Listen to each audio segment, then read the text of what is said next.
Right, we're back again.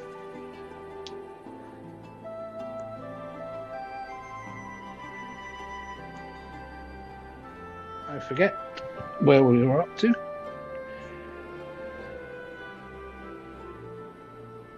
Yesterday, but I'm going to figure it out.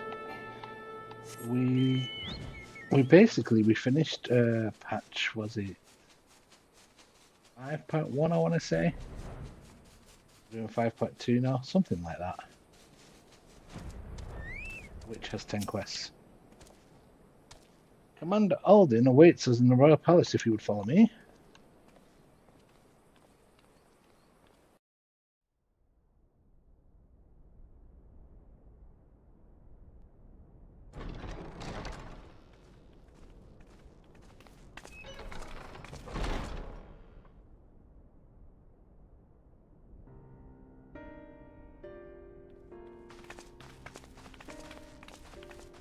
They're here, Commander.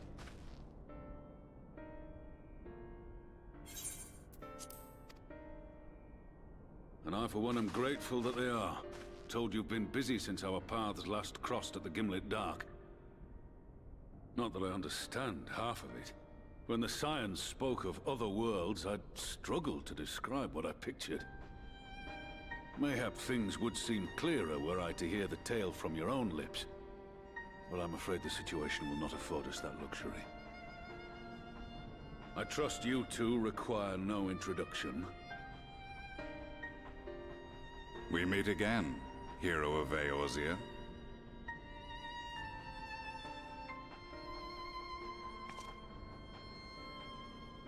Must we repeat this ridiculous display? I pose no threat to you, though what I come to warn you of very well might. Had he meant to do us harm, I hazard he would have kept to the shadows, and brought more than 2 companions. We need not pretend to be the best of friends, but I hope we can put aside our differences for the present.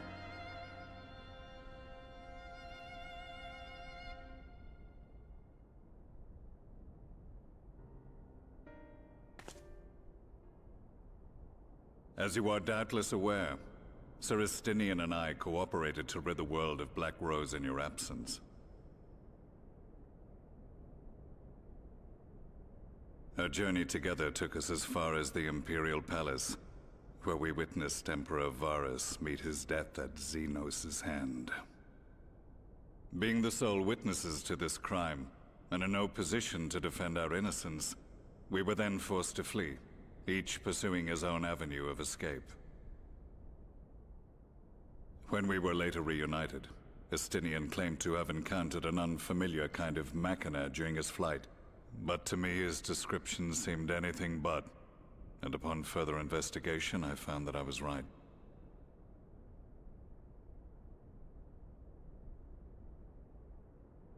The Empire is developing a new Ultima weapon. What, that Allagan monstrosity, created to vanquish primals, with which you yourself once thought to conquer Eorzea? The same. In my foolishness, I sought to harness its power, and became the Ascian's pawn in so doing. But you know as well as I how that tale ended. The weapon itself, excavated from beneath this very city, was destroyed ere we could fully unravel its secrets, and that should have been the end of it. But unlikely as it sounds, the Empire's efforts to recreate it have somehow borne fruit, primarily through secret research conducted by the 7th Imperial Legion, it would seem.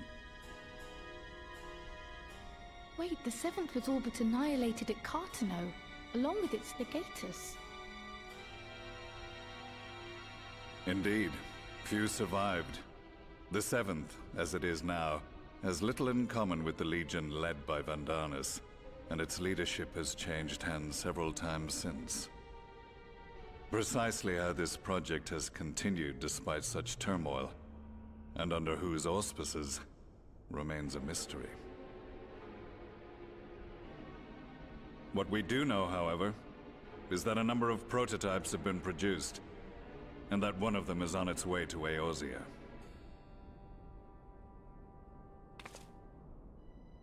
We attempted to stop it, but it was all we could do to slow its progress, so we resolved instead to bring you warning.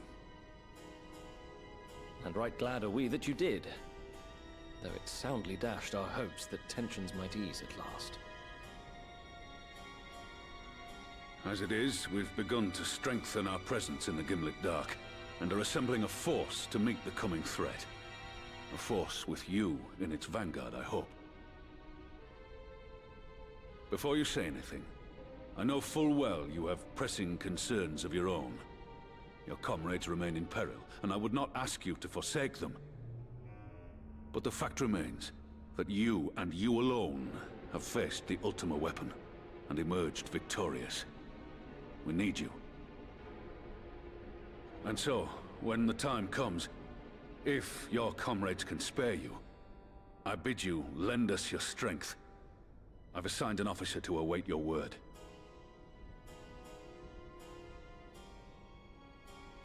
The Ascian's downfall was to be the work of my remaining days. But it was my hand that kindled these flames, and I cannot allow them to spread any further.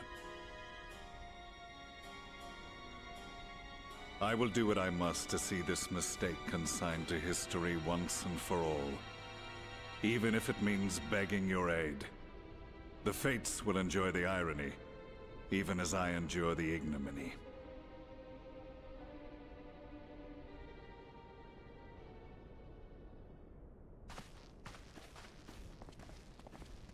I too shall make for the border and offer my skills, meager though they seem in such company.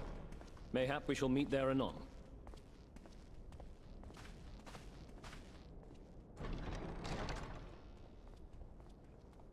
Though we can ill afford to ignore the coming of a new Ultima weapon, our friends' plight grows ever more precarious, and none save you can join them in the first. I only hope you are not forced to make a choice.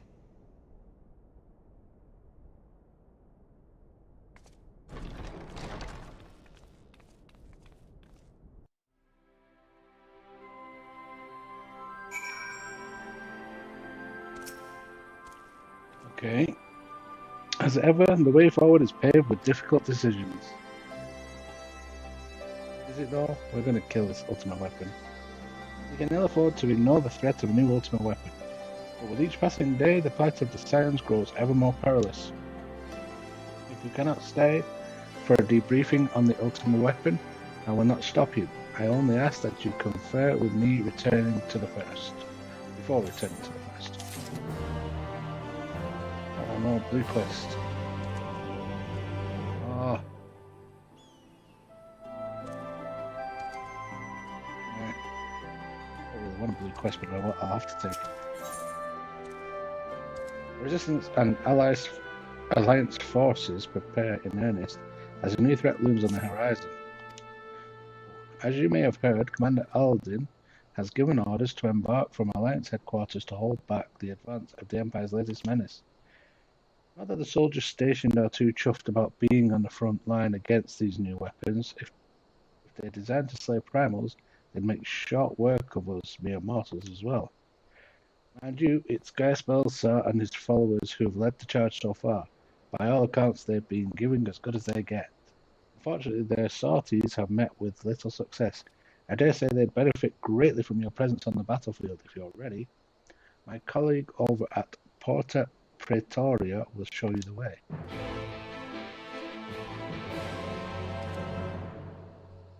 Maybe that's just to send me to where I was, the frontline thing that I was doing the other day anyway. Let's see. Lots of salmon. Salmon pasta and salmon. Yeah. Skill speed, direct hit, tenacity. Right, let's see. I take it you're ready to return to the first. Then I would ask that you apprise the others of recent events here in the source, namely Xenos' return and the development of the new Ultima weapon. As for their bodies, you may assure them Master Matoya and I will continue doing what we can to keep their corporal ether stable. travels, but Traxia, I hope to see you at the other side soon. I'll have to see about this first, won't I? Where is this fella? Am I close by this or something? I'm here. I will travel to this. And it's only across the water, but it gives me a bit of time.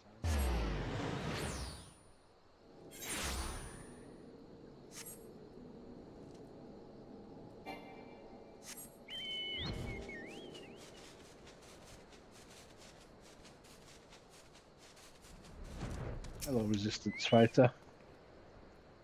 Any way to headquarters, I take it? Sure. Where are we now? Oh, what is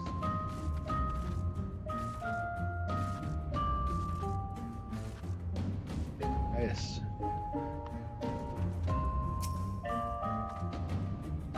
What will you have me do?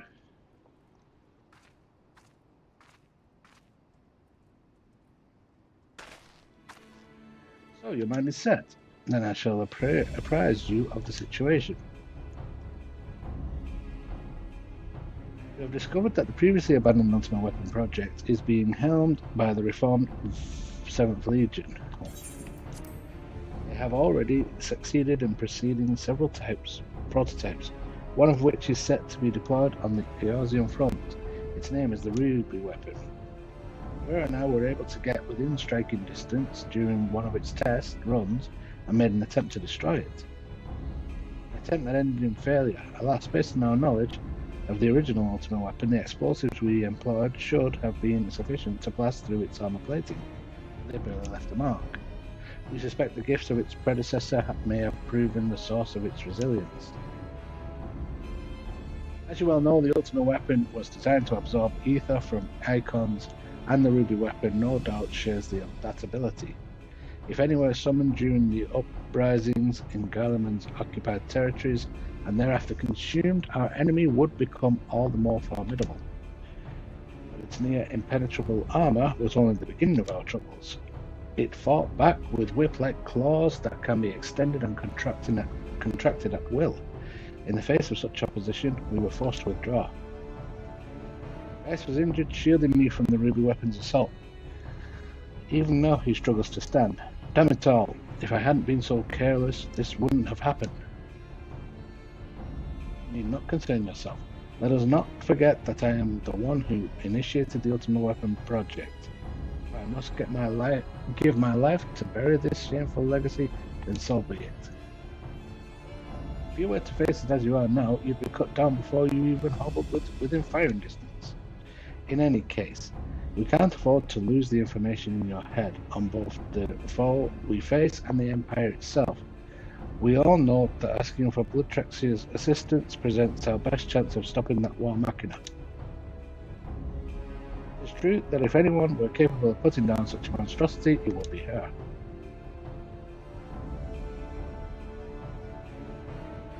So I have no right to ask this of you. Will you lend us your strength? I mean, I'm the only one that does anything around here. I'm not one to back down from a fight.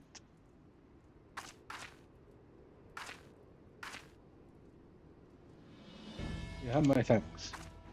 And mine, though I must impress upon you the urgency of our situation. We have received word that the Empire is preparing to advance on the Gimlet Dark. That is where we will intercept them. If our fears are proven correct, the Ruby Weapon will be among their host. Should it break through our lines, there is no telling the devastation it will wreak. Make no mistake, the very survival of Eorzea hangs in the balance.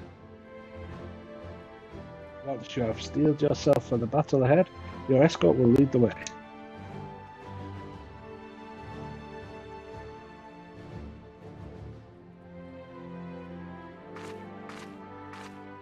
Some blue quest this. What price must the world pay for my hubris?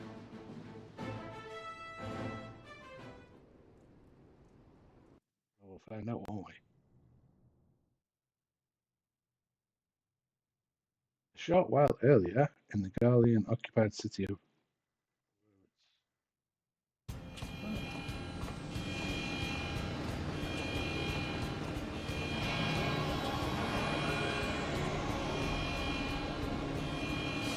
Active Ruby Weapon activation sequence.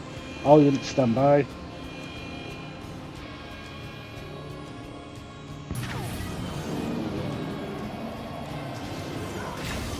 Initiated synthetic Aurosite system. Fusion successful.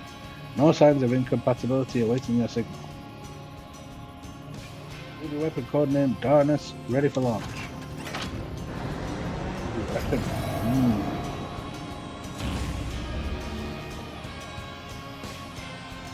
Yeah. These weapons were tough to kill in Final Fantasy VII. This is the one that you needed all 7 field for. Faldurin has briefed me on your mission. I am to take you as far as our respective point of contact with the ruby weapon.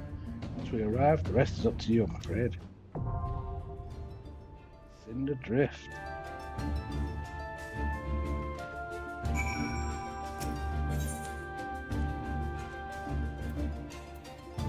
Cinder Drift.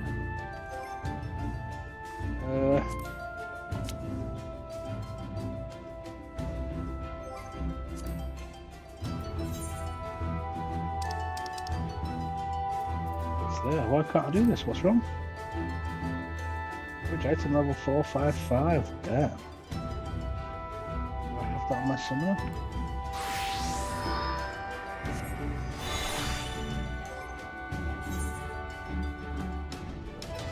Yes, I do actually. Oh.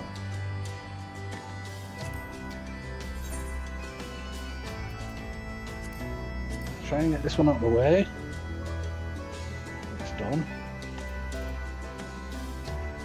I don't know if people are doing it this time though. Or whatever, we're registered now.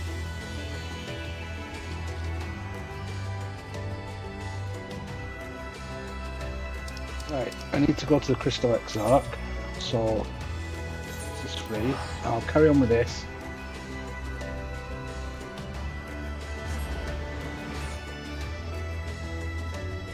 While I'm waiting for this queue to pop. No idea how to fight the ruby weapon. Hopefully, if I get in a group, come with remote.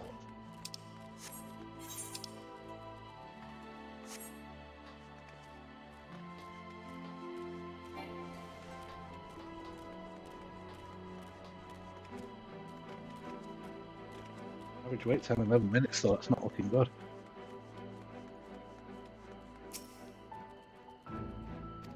Yes, we have business with the XIV. Let us in.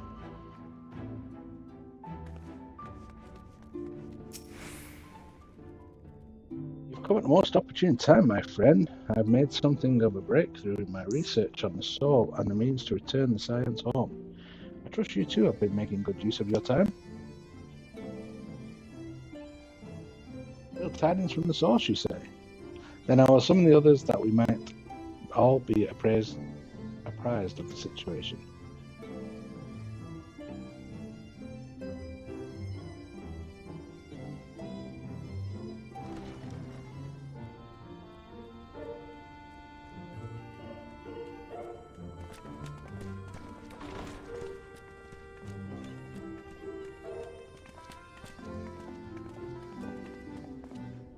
Now that we are all here, what news from the source?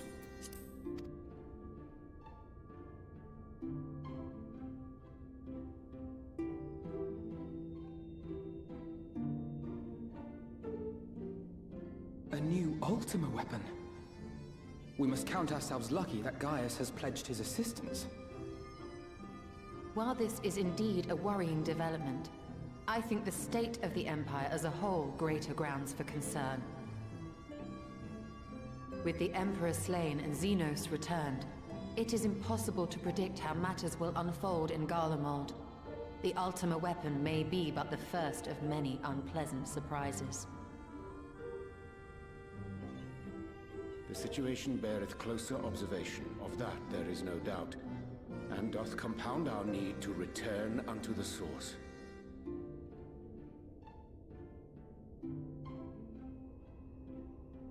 Then let us address that issue. Our long search for a means to see you safely home may well be nearing its conclusion. Thanks in large part to Urianger and Beklug's invaluable insight, we have succeeded in fashioning a vessel for the journey.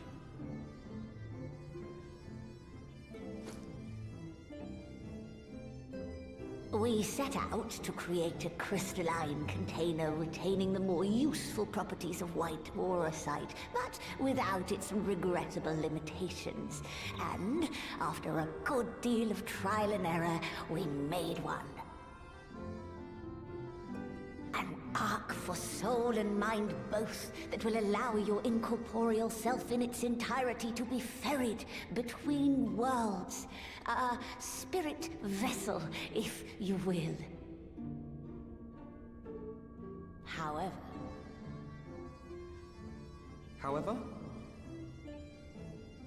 Though the vessel is possessed of the requisite qualities to hold mind and memory, it wanteth yet for a means to receive of them. For that, we must needs imbue it with the Exarch's innate gift. A gift that lives on only through the blood of the Allagan Emperors, which certainly does not flow within aurosite or any other crystal. Just so, milady. The blood serveth as a conduit of sorts.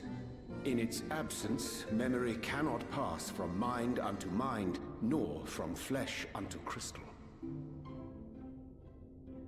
That being the case, we must either alter the process of inheritance so as to require no such thing, or determine a means by which my blood may permeate the vessel. I am hopeful that the records found within this tower will yield the knowledge we require to pursue one or the other of these avenues. As well you should be. The Allagan's body of etherological research is extraordinary.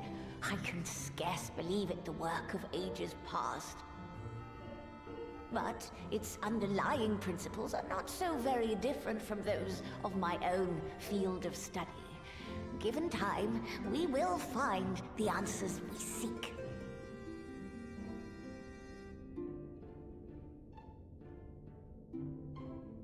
I know that you can ill afford to wait, and it pains me that I must ask you to do so. I can only reaffirm my promise to you that a solution will be found. Whatever it takes, I will see you safely home.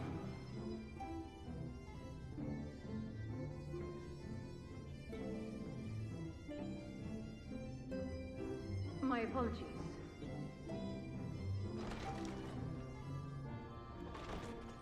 I do hope you haven't come to tell us that mortal peril fast approaches. No. I had hoped to speak with the Warrior of Darkness. But there is no need to cut short your meeting on my account. I will be waiting outside.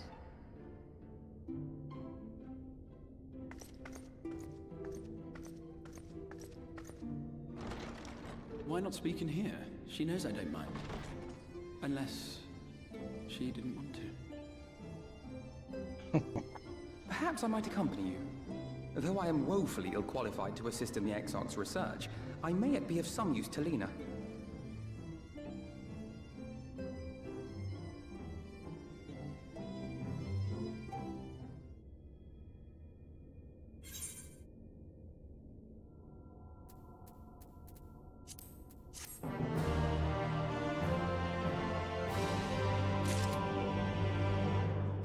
Alright then. Alphanord is eager to us. I must confess, while I enjoy my fair share of scholarly research, it will be a good step outside for a spot. Now then, shall we go and speak with Lionel?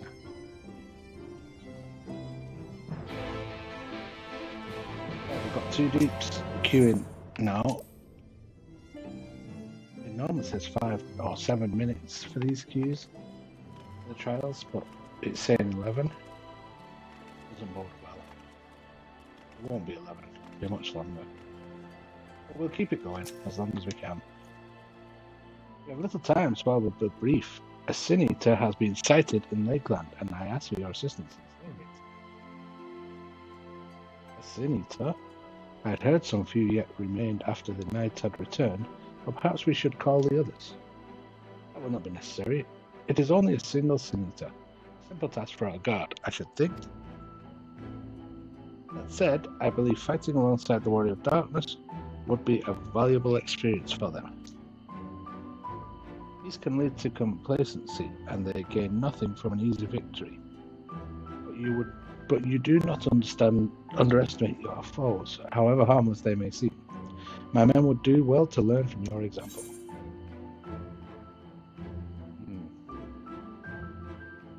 Me? Why not Alphenor? Yeah, why not Alphenor? He seems happy to do this.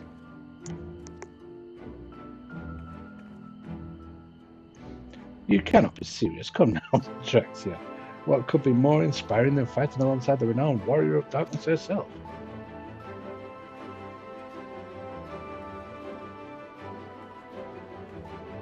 Alphenor, you got this. Excellent, then let us make the fort job. This is Lakeland, right?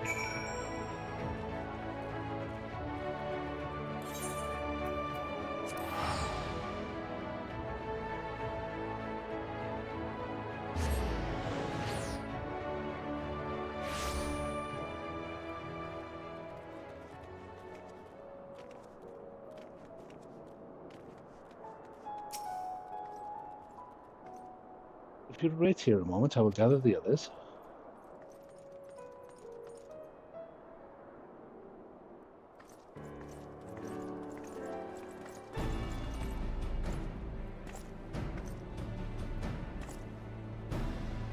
You may not remember, but you have met these soldiers once before, though only in passing. Long have they awaited the opportunity to fight at your side. I was at death's door that day after the Sin Eaters attacked.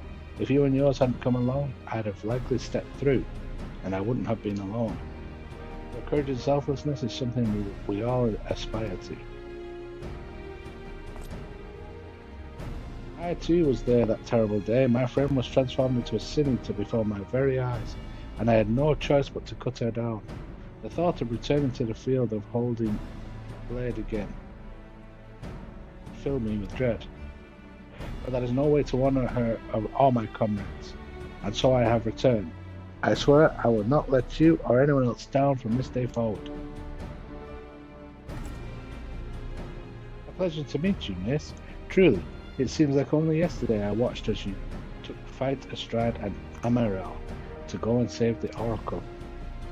Strange to think the Ulmoran soldiers were once locked blades and are now on our side. But we will do our utmost to keep the peace here in Lakeland. We seem to be missing one. Oh, here we go. My apologies, Captain Lena. An elderly gentleman asked that I escort him to Leomelt. It took longer than I anticipated. I'll not begrudge your desire to help those in need, but a soldier must be punctual, especially when we play host to honoured guests. It won't happen again. My name's Thaler. I'm sure you don't remember, but we met once before in the infirmary.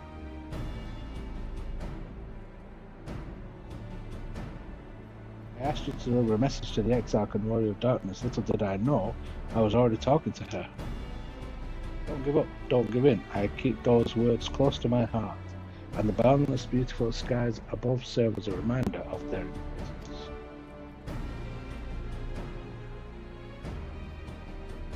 My friend got to see the knight's return shortly before he passed.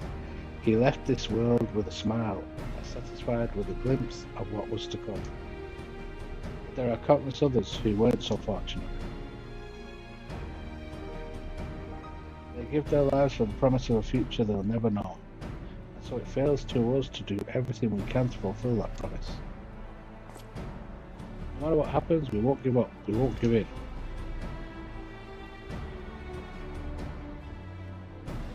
Sure. Your heroism has inspired all of our guardsmen in much the same manner. Our scouts at the northern staging point have not had the pleasure of meeting you in person.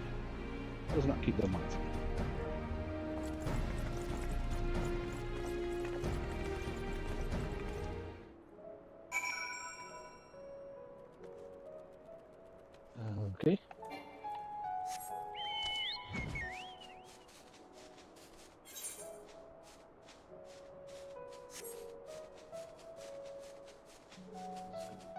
think, which I won't be able to do because I'm in a queue.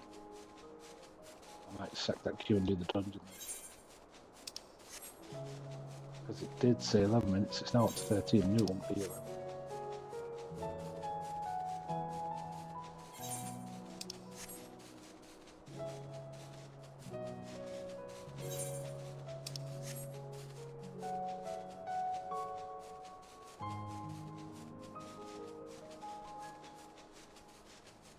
Is this it?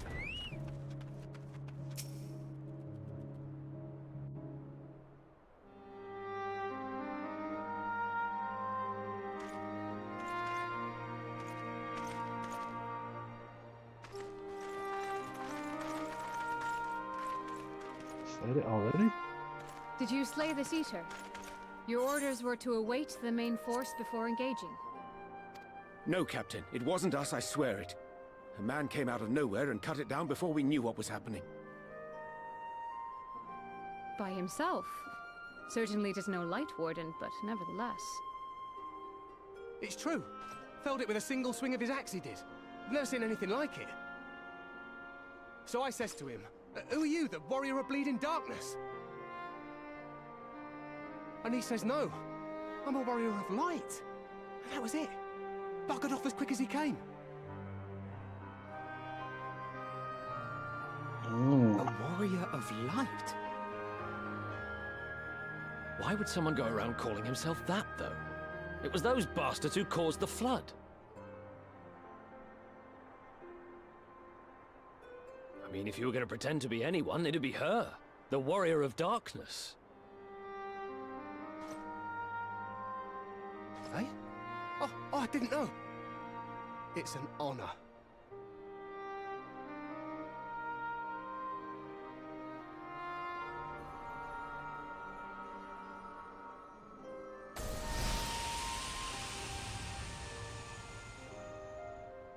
Since the Eater is no longer a threat, our work here is done. Return to your posts.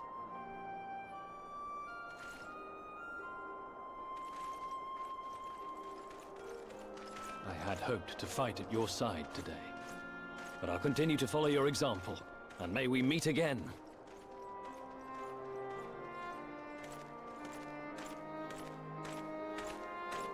I apologize for the wasted journey.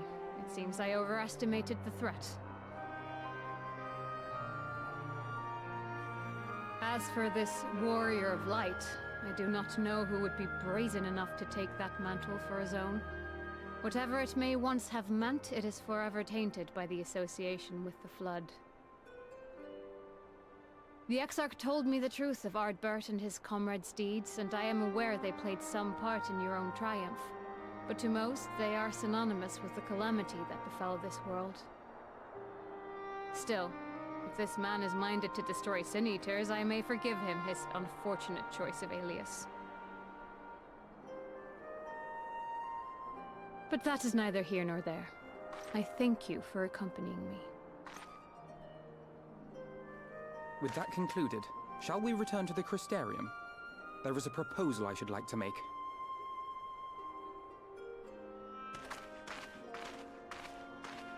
Forgive me. There is one more thing. A personal concern of mine. I had hoped you might have a moment to speak privately. Take your time. I shall go on ahead.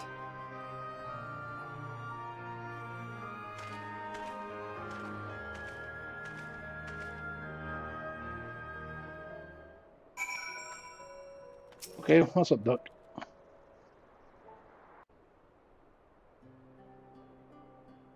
I will not mince words. This matter concerns the Exarch. Though his countenance belies his age, his demeanor never has. He has seen more than any man should and grown ever more weary with time. But I see I give the wrong impression. While it is true he attempted to open a letter with a salmon fillet the other evening, we are not here because I suspect his mind is deteriorating. Nor do I believe him to be so maddeningly unconcerned by the prospect of his own death as he once was. Indeed, the opposite is true.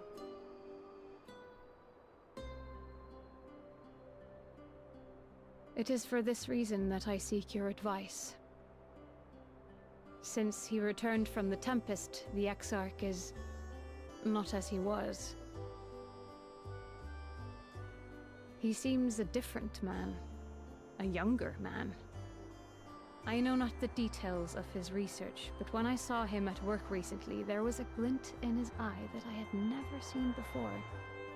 He looked happy. It was as if he had peered into the future and for the first time found joy there.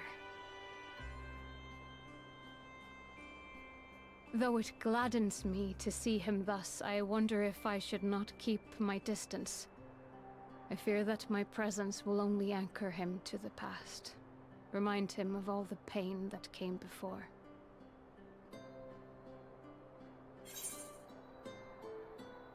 Just keep us where we have chosen to be, or he's lost without you, you know, and he misses you already.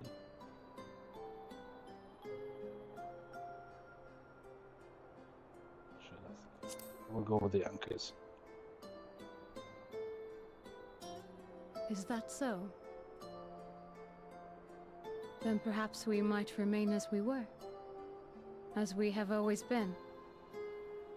What a relief.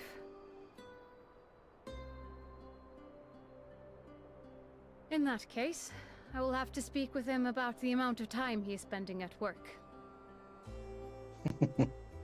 This research is important, I know, but if he refuses to consider his own health, I will have to consider it for him.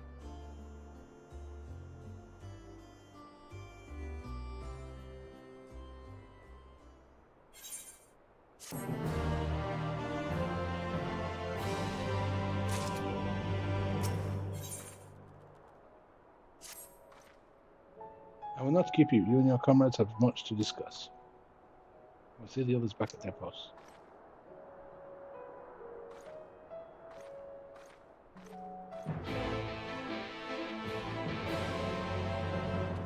Alright, well it didn't turn into a dungeon, so we're good. Speak with Alpha Nord. Where is he? Free to go there, so I may as well.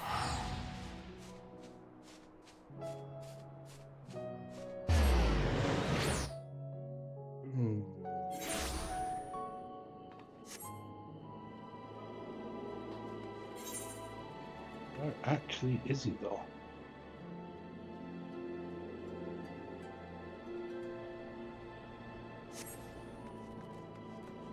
And there is he. Hi.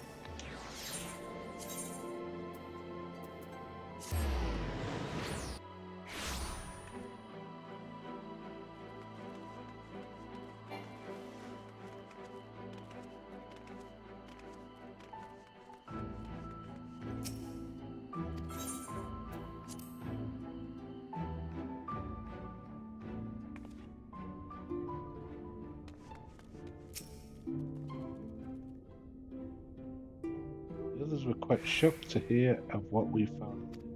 But now that you're here, there is a proposal I should make.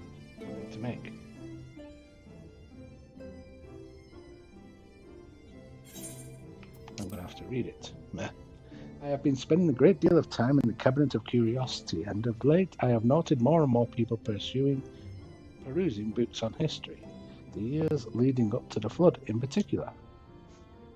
I suspect they wish to know more about the Warriors of Light, as well they should, but nearly everything I've come across describes them as sin-eaters or worse. Regardless of whether or not this Warrior of Light is who they claim to be, I worry that their sudden appearance, in conjunction with this renewed interest in the predecessors, may lead to growing unrest and fear. If the people of the Crystarium seek the truth, I say we give it to them. I too can attest to the falsehoods found within full many of the Cabinet's tomes, with nary a mention of the noble deeds of Ardbert and his comrades. To be fair, they bear some responsibility for the Flood, but when the tale is told again and again over the course of a century, I am not surprised to see their roles distorted and then painted as villains. Were it not for the records stored within the Crystal Tower, I would have had no reason to question the narrative. Unfortunately, that knowledge was of no use, for when I arrived here in the first, their reputation had already been irreparably tarnished. That said, there still remained those who worked tirelessly to defend their good name in those early days following the flood. Considering all the good they had done, I find it a wonder they needed defending at all. They brought to justice the man who misused my knowledge to bring about the fall of Volbert. That such heroes could be spoken of in the same breath of Sin Eaters is absurd. Under normal circumstances, I would agree, but as time passed, those who knew firsthand of their deeds dwindled. In the end, only one truth remained, that they were the cause of the flood. With the world on the brink of oblivion, it was all too easy for the Warriors of Light to become villains, deserving only of resentment and hate. At that point, the truth mattered little. It would not change their lot. Thanks to all of you, however, their lot has changed, and now they may heed the long-forgotten truth. You claimed it was Ardbert who helped you overcome Emmett Silch, correct? Such a revelation would do well to sway the hearts of those who know him only as a villain. I have shared this with a select few, but one and all must be told of his sacrifice. To that end, I say we proceed with Alphinaud's plan. We call together the people of the Crystarium and recount to them the true tale of the Warriors of Light and the flood that followed in their wake.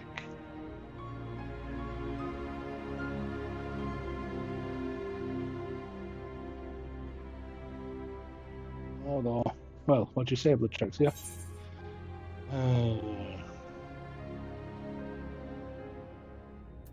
I wish we had done this sooner. Kind of don't though, because I think we're going to spread the good word, and then they're going to go and do something that make us look stupid. In hindsight, I agree, but better late than never, no? Except, might I ask you to continue working with Beck-Lu on our means of returning home? The rest of us will see to gathering the people of the Crystarium in the XIV. We have to reach out to anyone and everyone who might be willing to lend an ear. With any luck, word will spread and more will accompany them.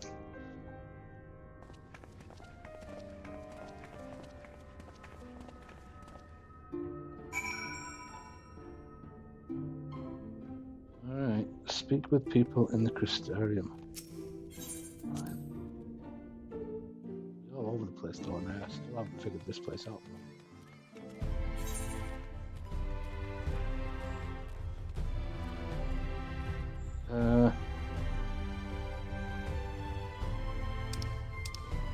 They're all over the place, alright. Head to this person here, which I think is going to be in here, which I think is at the hospital. The wards or whatever. The person wants to go. Trexia, my, what a wonderful surprise. Though I hope your being here doesn't mean someone's been hurt. Thanks to you, I've had...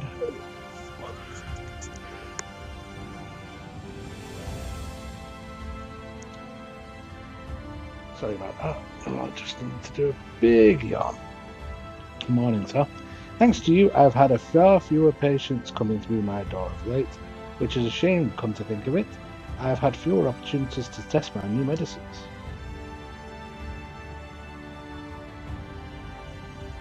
I jest, of course. It's actually been quite pleasant to have a few moments to myself now and again. The truth about the Warriors of Light, but the XIV has already spoken with me about them. Well, if there's more to detail, I'd very much like to hear it.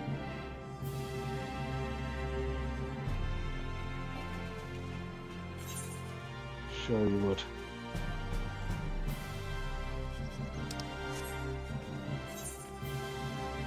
Let's skip what these people are saying. I don't think it matters that much.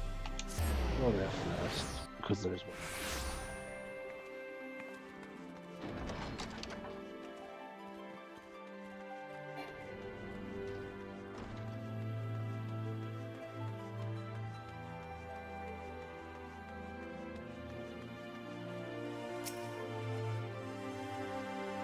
No, this can't be. Surely there is at least one book here that does not cast the Warriors of Light and their deeds in such negative light.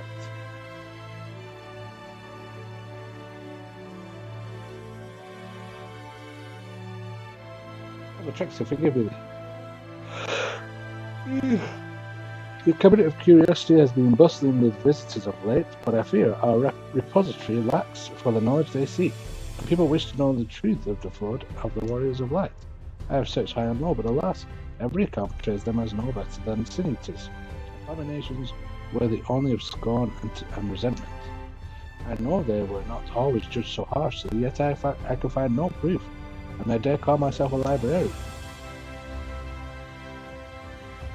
You would address the people and tell them the truth of the Warriors of Light, of the Flood? How wonderful! You have regaled me with the tale once before, but I should love to hear it again. Oh, and you may be assured I will not come along. I really don't think I need to listen to all these testimonies.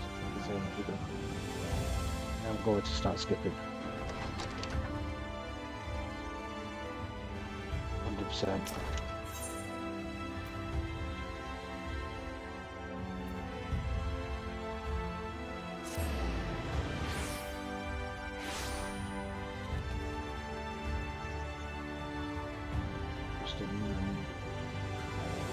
Get down this way.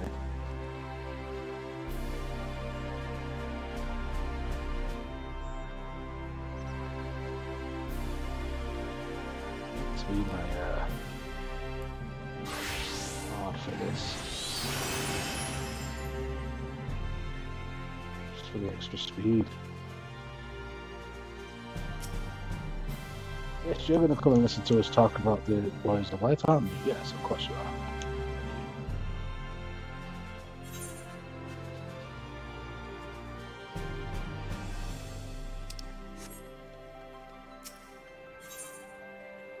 The music, I think.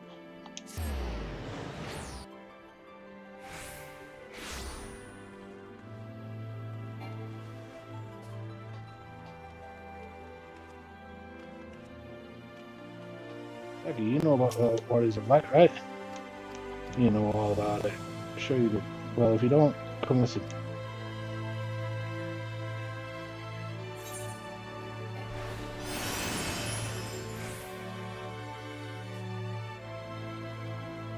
Another big quest here. Well, there will be, but this is class quest, isn't it? I'm going to do that now. Bernard, you and all your drunkers, come and watch, okay?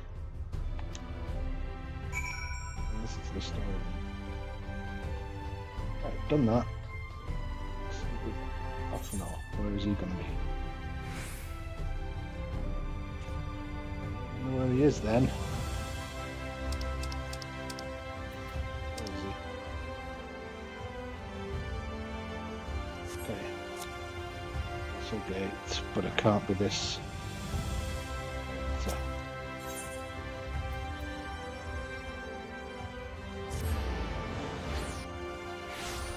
Sucks. Also makes sense.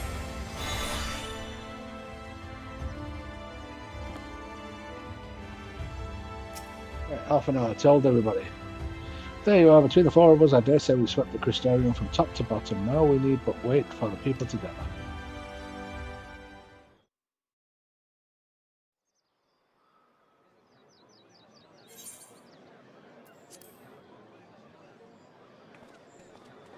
This is going to be voiced, so hopefully that was the right move.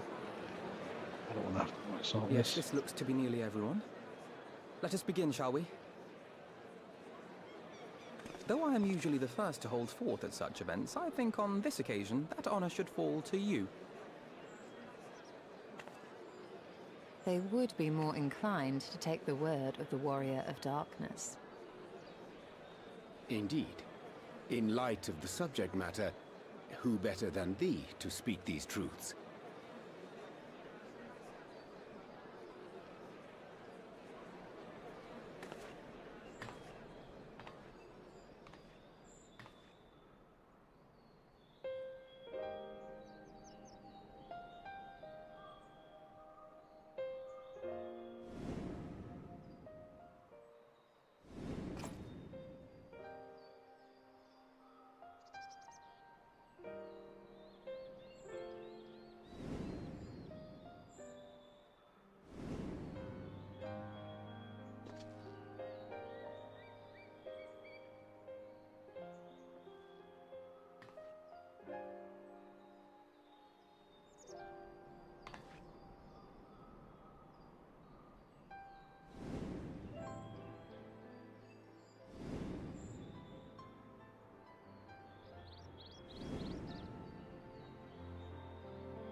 make it white.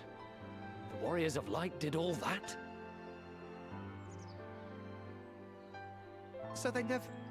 I mean, they only ever wanted to help. And when everything they'd done turned to ash, they still carried on. They gave everything to stop the flood. First their lives, then their souls. And they managed it too, in the end. They saved us. And we cursed their names.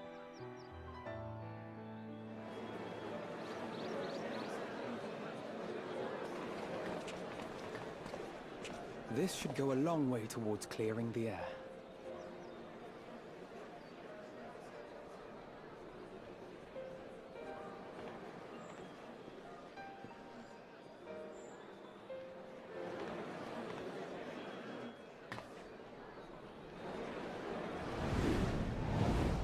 There he is.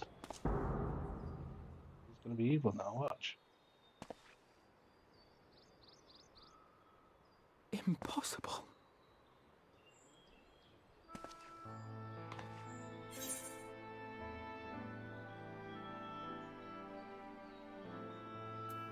I'm not imagining this then. I definitely see something. You don't think it's a ghost, do you? Nay. Yonder standeth no bloodless apparition, but a warrior of light and darkness both. Ardbert. What in the world?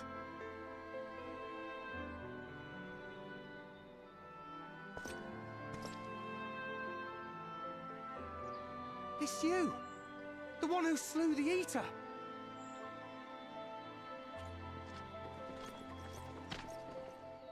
That it should be the warrior of darkness who brought the truth to light.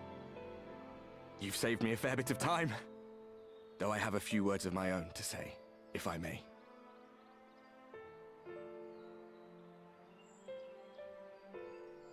People of the Crystarium, I am Ardbert, one of those you know as a warrior of light.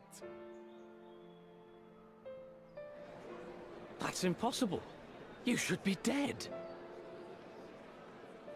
Aye, that I should. But as the world has been given new life, so too have I. I know not why I, and I alone, have been gifted this chance. But I do know this. Only by the will of the star itself could such a miracle come to pass.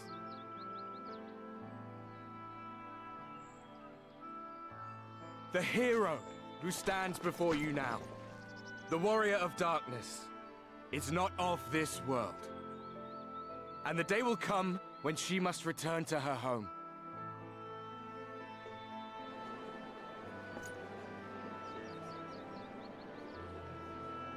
But this land is our home. And if it is to remain so, now and forevermore, it is we who must protect it. The time to rely on saviors from afar has passed. It is you who must rise. You who must become the new warriors of light. What? Us? Warriors of Light?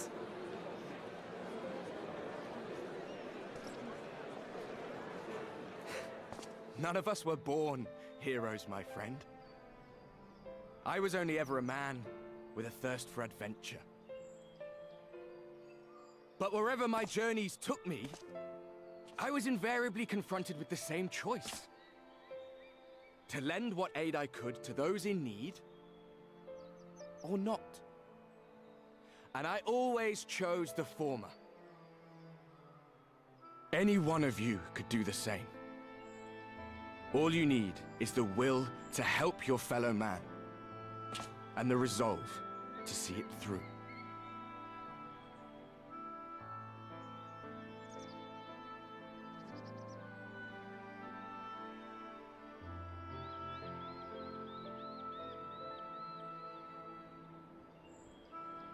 From thine own lips did we learn of Ardbert's fate, and by thy countenance I gather thou art not inclined to recant thy testimony. Yet whosoever this man may be, his words hold truth and resonate with the citizenry besides. For us to voice our doubts here and now would serve but to sow disquiet. 'Twere better we retired under the ocular and there discuss this matter in private. Go. I will stay here and watch.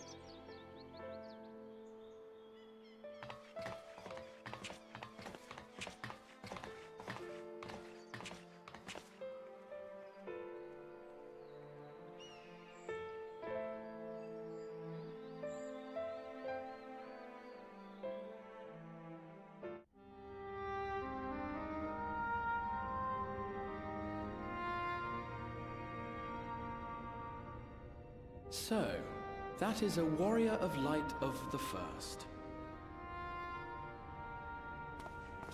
I've not had the pleasure of making his acquaintance, but as you all seem to be in agreement, I gather this is no simple case of mistaken identity.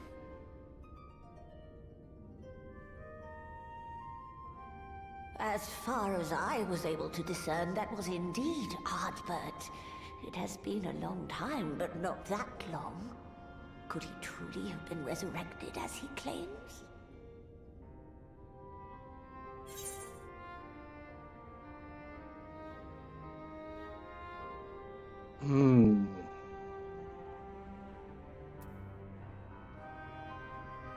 Looks like him, sounds like him, but it isn't him.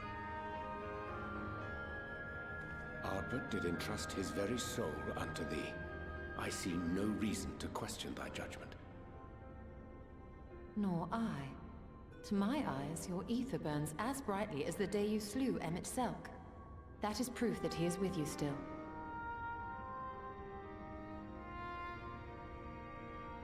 Yet that which standeth now before the people is far more than a passing imitation. I am reminded of the cardinal virtues, though a sin-eater he is not. Which leaveth but one plausible explanation. That he is an Ascian.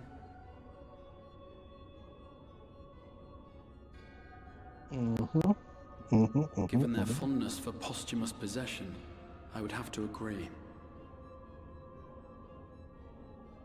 From what I understand, the Warriors of Light were laid to rest in Yulmore by those whom they had aided in life.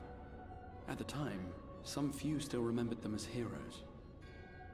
Needless to say, 4 of them were subsequently exhumed to serve as the Virtues.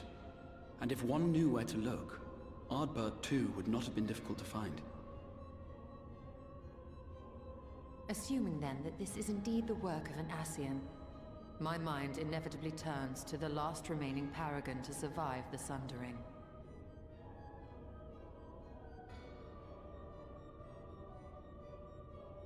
Elidibus.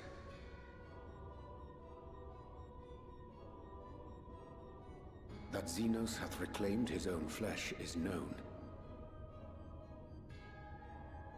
Thus evicted from his borrowed form, and cognizant no doubt of Emmett Selk's failure here in the First, 'tis quite possible the emissary chose Ardbert for his next vessel. Inhabiting the flesh of the fallen? My, that is unsavory. And they do this often, you say? Verily, for they possess no corporeal forms of their own. In what one may term their natural state, none save those gifted with the echo can perceive them. Indeed, when Elidibus intruded upon the waking sands, his presence did go unmarked by all save Minfilia and the Warrior of Light. On that occasion, I myself remained ignorant of his coming until after his departure. It was only at a later juncture, when he deigned to appear before me in borrowed flesh, that I was finally able to take the measure of him. In such puppetry do the Ascians engage when they seek to influence the course of history. And they have gained much by it. Emmett Selk single-handedly built the Garlean Empire in this manner, while La Hebrea came close to conquering Eorzea, having taken possession of Thancred's living body. Yet it must needs be noted that the Ascians cannot avail themselves of all mortal vessels. For were they able to do so, none would serve as a better pawn than our own redoubtable champion. Mayhap the blessing of light shieldeth Hydaelyn's chosen from Ascian influence. Or mayhap other forces are at work. We cannot say for certain. Whatever the reason, I hope it holds true. I dare not contemplate what might come to pass otherwise. Is it not peculiar, then, that Ardbert's mortal remains should be susceptible, given that he was once a warrior of light? Or did the final departure of his soul make it possible, perhaps? Regardless, to hear an Ascian use him to call forth new warriors of light boggles the mind.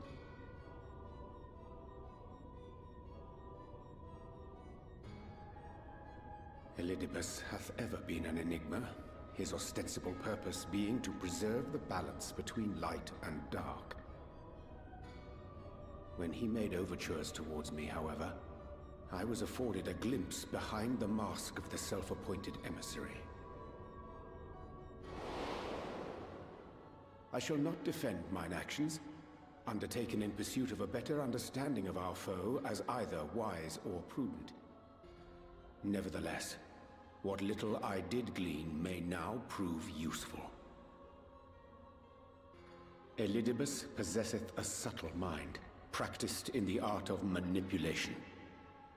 That he coaxed this star's most valiant heroes as far as the source with naught save half-truths is no trifling feat. And now I believe he doth employ his skills once more to some as yet unknown end. Though naught is certain, should my suspicions prove true, we shall have need of all our wits if we are to uncover and thereafter thwart his plot. Agreed. 'Tis plain that simply speaking out against him will not avail us. At best, it would only serve to confuse the people. And I would hesitate to do anything which might tarnish Ardbert's reputation once more, nor yours by association.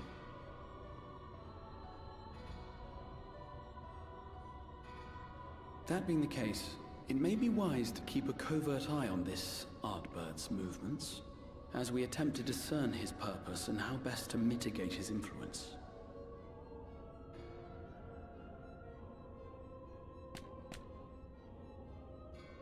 His performance appears to have concluded. What now? Go back out and follow him?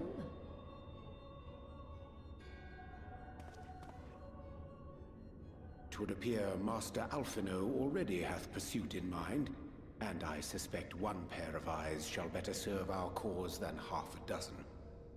Let the rest of us maintain an inconspicuous distance, for the present at least.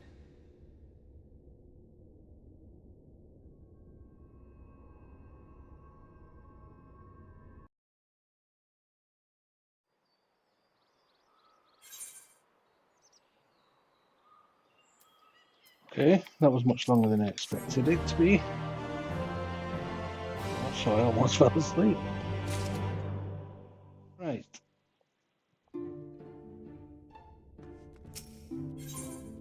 Now, with Thorbrow, the crystal except deliberate. The forest by the looks of it. Weird music.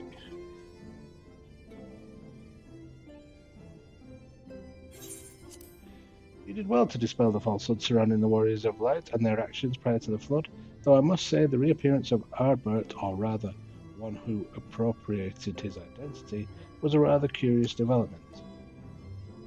He is an impostor, of that there is no doubt, but to the masses he will appear as a hero returned from the grave. After the Warriors of Light were laid to rest in Eulmore, the people prayed fervently for the gods to deliver them from their plight, prayed that these fallen heroes be born again for their sacrifices. What bitter irony. I for one would like to know why Ardbert urged the people to become warriors of light. Ere we take action, we must needs ascertain his intent. Let us pray that Master Alfinord return us soon with that most essential knowledge. I guess to get them to do what they wanted to do in the first place. For now, I think it's best to apprise Thancred and Ryan of our efforts. When we do confront Ardbert, we shall no doubt have need of their strength. Agreed. I think it prudent we all take measures to prepare for what's to come. Beklug and I will continue our research into how we might improve the spirit vessel, that it might one day carry you home.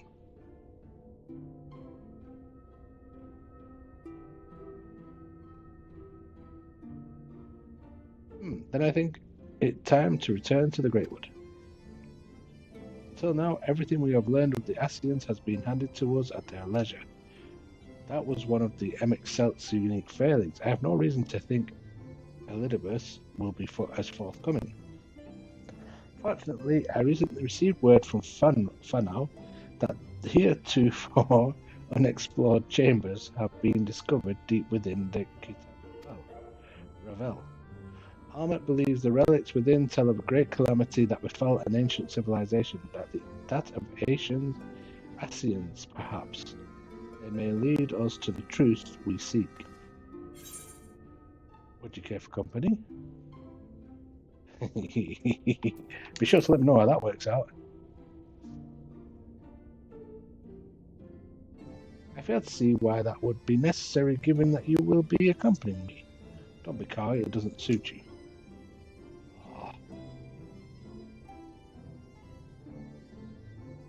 When you are ready, make for Fanau. Almet and her sisters will be expecting us. Then let us be on our be about our task. Pray give my regards to the V's. Right, I'm going to need to go make a coffee. Wake me up a little. So I'm going to take a 5-minute break. I'm going to leave this to find her because nobody's queuing for that. I'm back on my own. I'm going to leave it here for a few minutes. I'll be right back.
Okay, I'm back again. Right. Where are we going?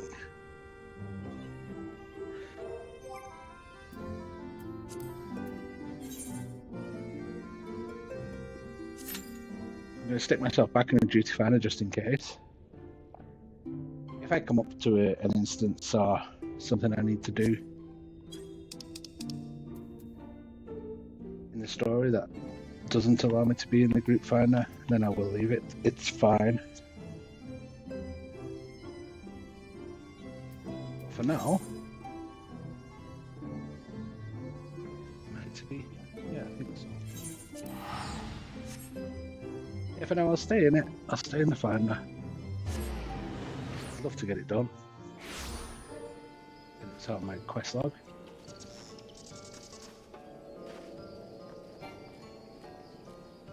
Imagine doing all these quests around here.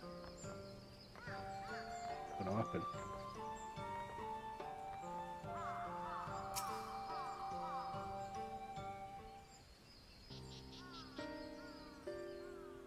Welcome, allies of Ronka. We have accomplished much since you last came.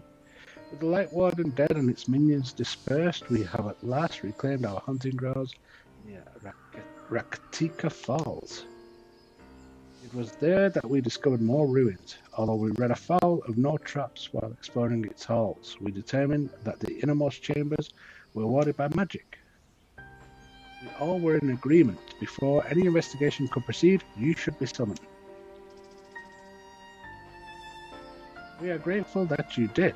From what you have told me, I strongly suspect that the wisdom my comrades and I seek can be found within. This wisdom could prove invaluable, for we may soon face a foe whose greatest asset is our ignorance. I see. Then it is good that you have come. Ronka was once home to the greatest of weapons, knowledge and understanding. And it is our duty to ensure you and yours do not want for either. That said, we must proceed with caution. To have reached the inner chambers unmolested suggests a more formidable deterrent yet lies within. Come now, surely any threats sleeping within the ruins pale in comparison to those we have faced thus far. This is not a game, sister. You should not be so eager to run headlong into danger. Oh, and who was it pining for the return of our allies that we might venture into the ruins, clutching her staff at night, wishing it were... You promised not to tell. Then I suggest we be going. Get back here.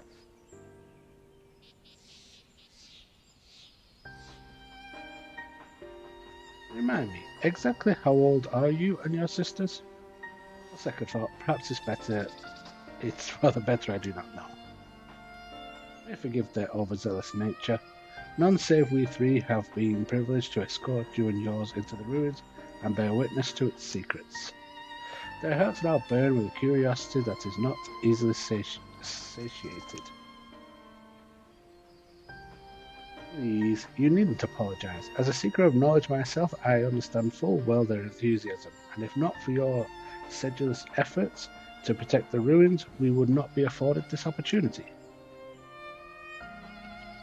Speaking of which, I believe I have kept you away from the ruins long enough. Come, let us make... Yes, come on, let's do it.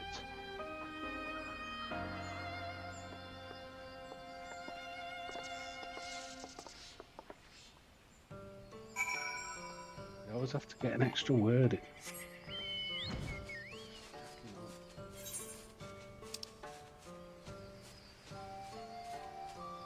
Oh no, it's Dungeon turn. Which means I'm going to have to... I can fly high, you're alive.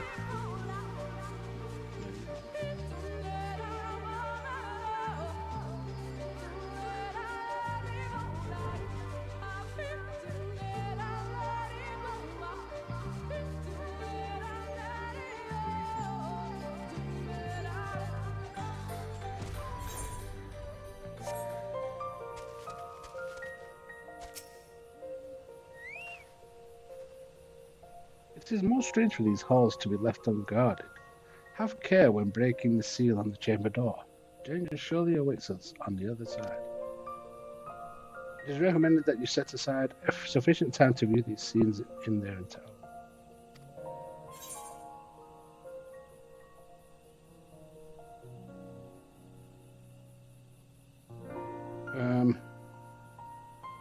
Will it let me whilst in a dungeon final? Let me see.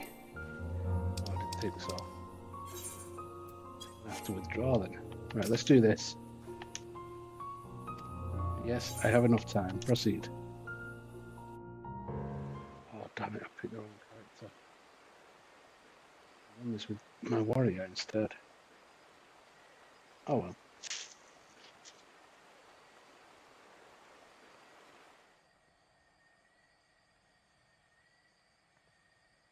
Come. Our new discoveries are to be found this way.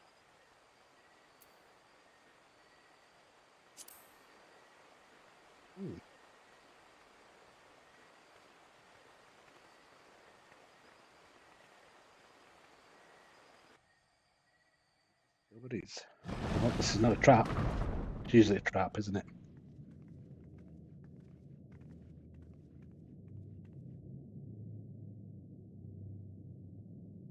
The people of Ronka are known to have venerated animals, but these features do not match those of any indigenous species. This is no common beast. Though that much is plain from its proportions. Lifelike, is it not? One could almost imagine it breathed.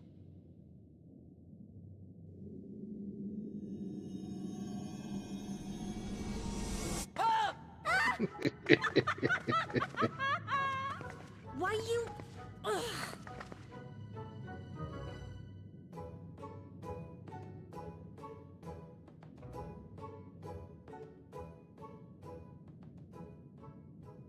This owl, by contrast, seems no different from the others we've seen.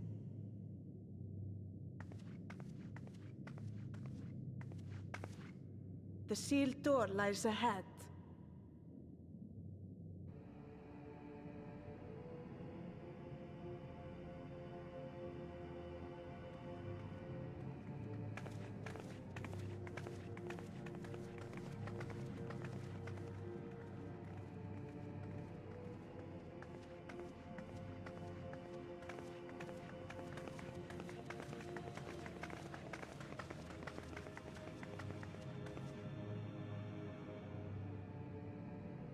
As you see, one statue is missing. I expect we are meant to replace it as before.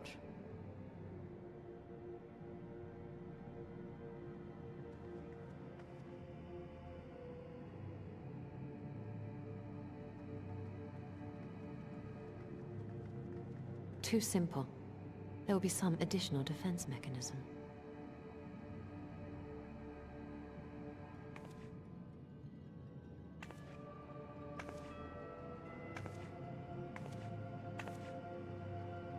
Just a moment.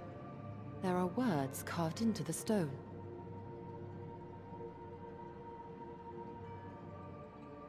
He who would disturb a hero's deserved slumber shall instead waken the beast and know his folly.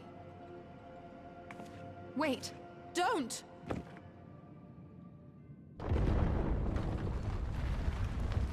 Told her not to and she still did it. What? But I only... What is happening?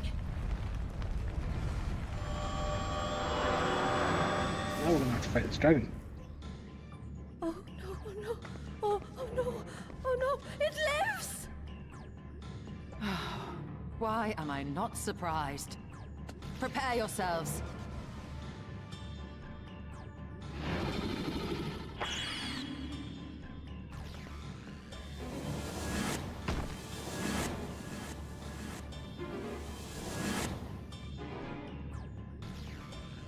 Okay, easy win for that one then.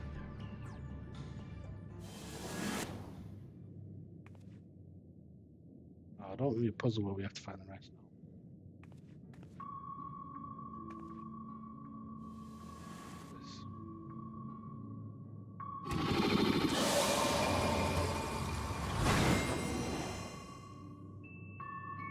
Okay. Card game. I like cards. It's fine. Yeah, let's play a card game.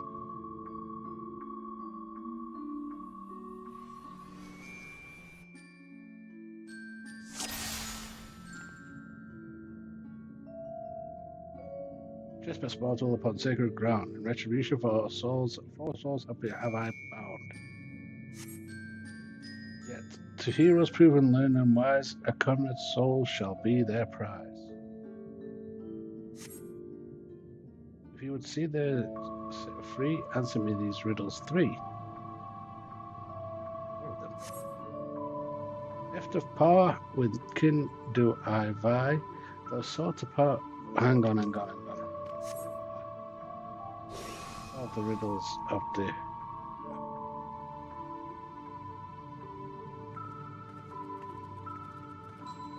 Oh.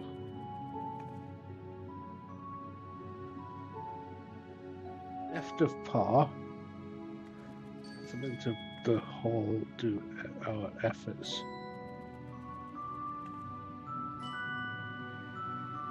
Kin do I vie?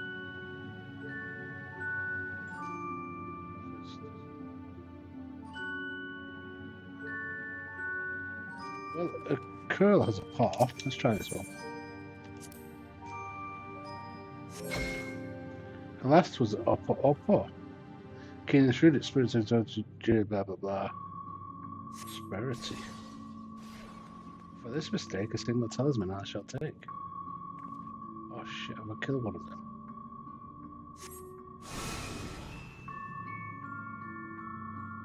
With fearsome Fang, I travel with pack. Together we find harmony, and thus for peace our land does not lack. What am I? A wolf. Wolf. Yes. Indeed, was the spirit of the wolf their doctrines praised that they would know the harmony of their days. Real answered you discerned us. Yeah, sorry, I've let one of you die. Nah, not you. It was the stupid one anyway. Where my strength does prosperity rip. On my belly do I crawl? Okay. Crawls on its belly. It's a serpent then, isn't it?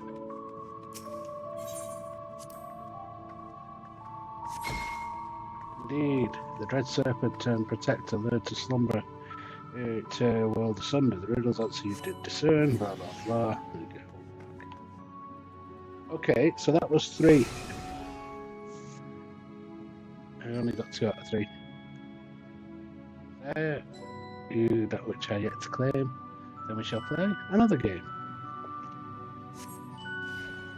A test of mind and memory. Choose wisely, and you all may yet go free. This is Delman hired friend and foe. Choose your companions well. Our sorrow, no. What?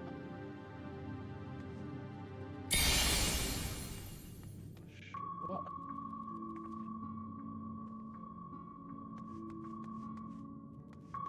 Try this one. Ooh, I don't like the look of that one.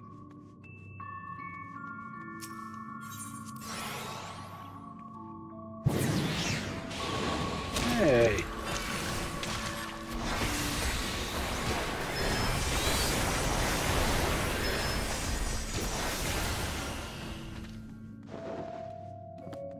I didn't like that one. Yay, I found one of her. That one, no. Right, I'm always going to choose this one. Try this one. No. What's this one? It.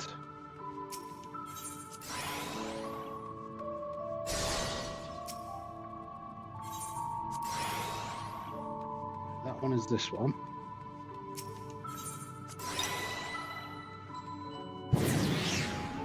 And it must be this one.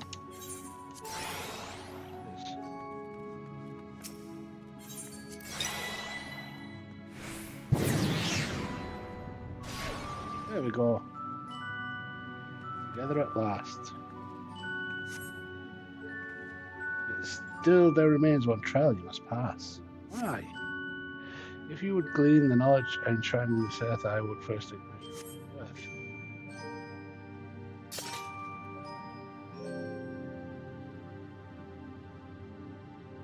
And whether you're rock and exalted must be strong of mind, body, and soul. Am I going to have to fight you? I should have just fought you in the first place. Yeah, we're going to have to fight it. Okay. Let's do this.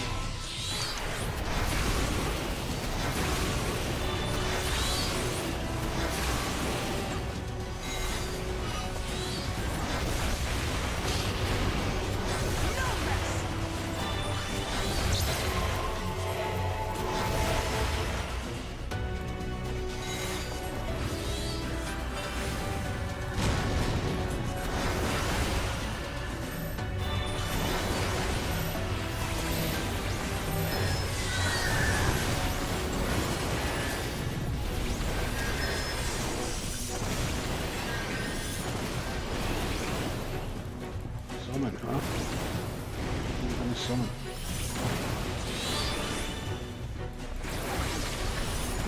Here I come! Oh. Stuck. Help. Stuck.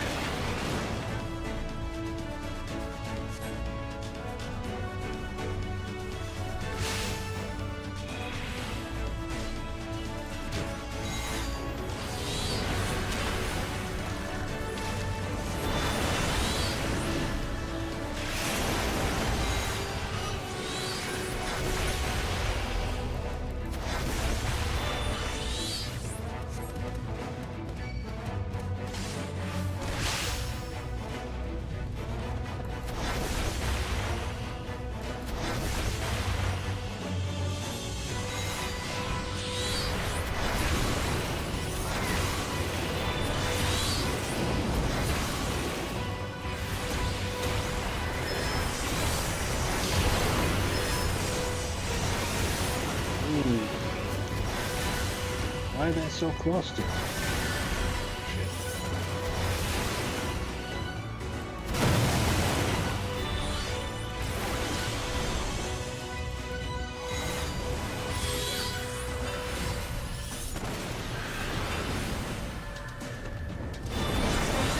There's 2 rubies done. Why are they so close again? I want to get close again.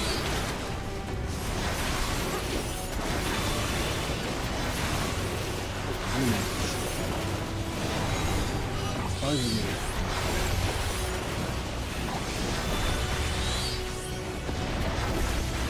Wait, another.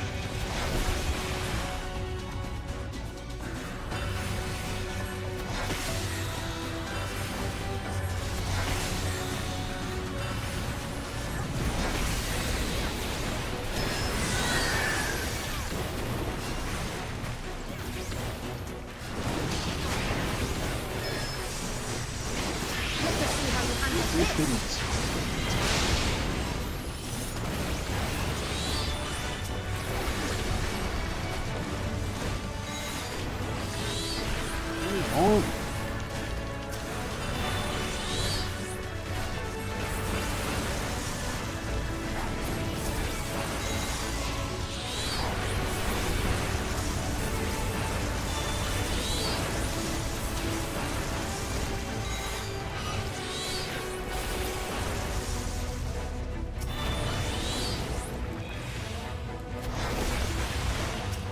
Oh, screw it, you're just going to not stop summoning these, because I'm not going to keep killing them if you're just going to keep appealing. Well, 40 roll, trials complete.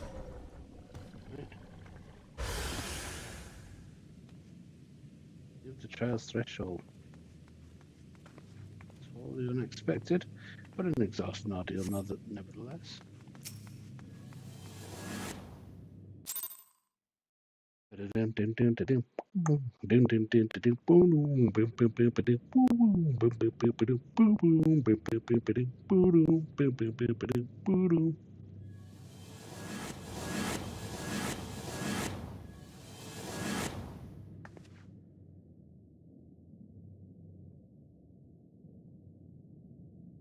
Twould seem the magics have returned us. How polite. Now, what have we learned? Ah, we were bound to run into a living statue eventually. And now we can open the door.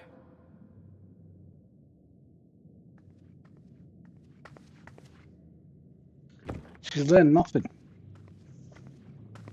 Zappa, with your magics. She's learned absolutely nothing.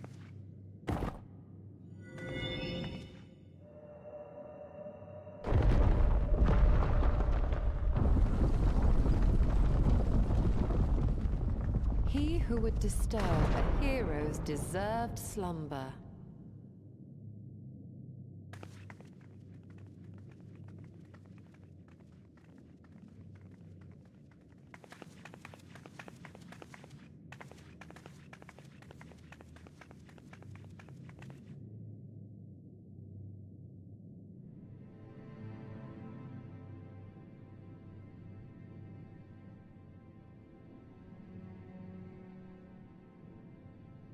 A tomb, just as I thought.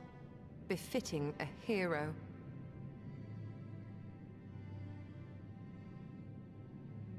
She is Vis. Could it be the Archmage Tiuna? Tuna. A legendary hero of Ronka, as you surmised. The tales tell of how she smote entire armies with a single incantation.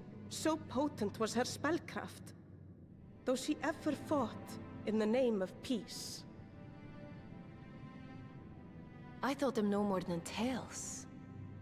To think she really existed. Well, I for one always believed. Well, she did. I wonder. By the light of fallen stars, great power awakens. Tiuna was not only a master of spellcraft. It is said she could see truths long lost and hear the voices of men's hearts.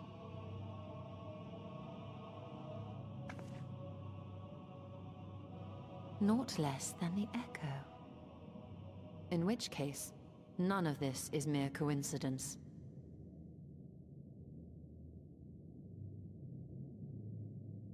A shower of stars setting the sky aflame. And in both this world and the Source, we find individuals within whom a mysterious power awakened at the sight. We can never unpick the why of it.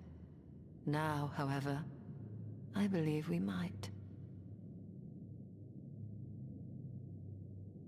Does the scene depicted here not resemble the one we saw when we first ventured into the Katana Ravel? Moreover, does it not recall that which Emmett Selk invited us to witness in Amarot?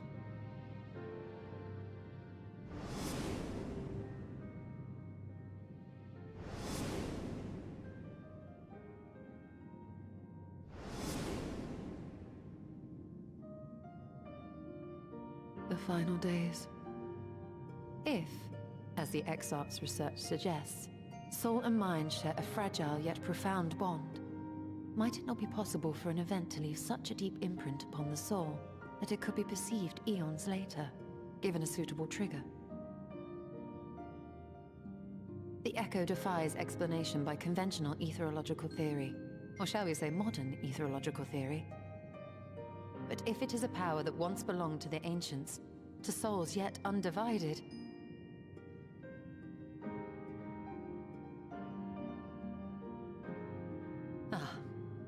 it would seem I have entered the realm of pure speculation, and I call myself a scholar.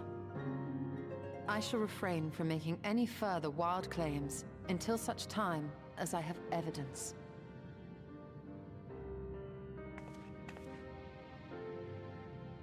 Still, I cannot choose but be reminded of our experience in Amarot.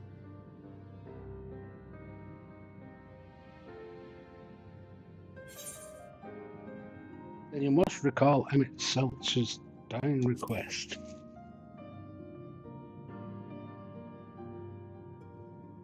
Remember us.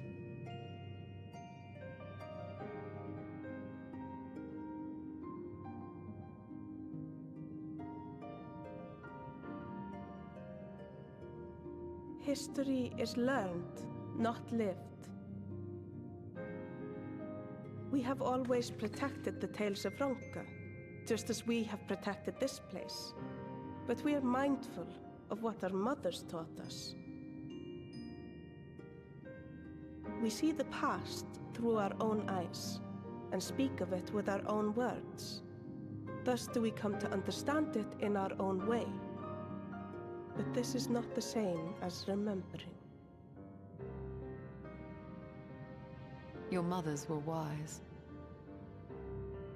Though we witnessed the final days, our impressions cannot fail to be colored by our own experiences and expectations. Those who lived through it would have perceived the event quite differently. We must bear in mind that it is no simple matter to keep the truth alive, or it will die with Emmett Selk and his kin.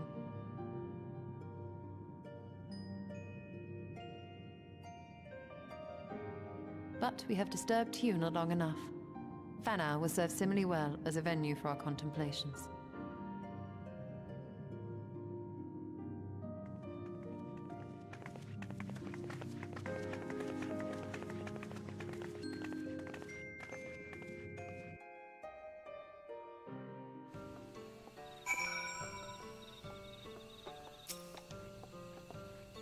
By your pensive expression, I take it the tomb has given you much to think about.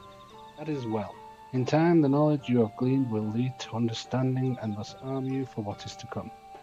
Before you leave, however, I would speak again of the teachings of our forebears. Histories learned, not lived. The legend of Tuna and her exploits has been told countless times over the centuries, yet as it is handed from one generation to the next, the story changes. With each telling of the tale, there are new flourishes, details changed or lost. We can never truly know how she lived, for we were not there to see it. But we are here now to bear witness to your life. We have seen the change you have wrought, the echoes that will endure long after you are gone, and though it too will change in time, I swear to you, we shall do our best to preserve your story.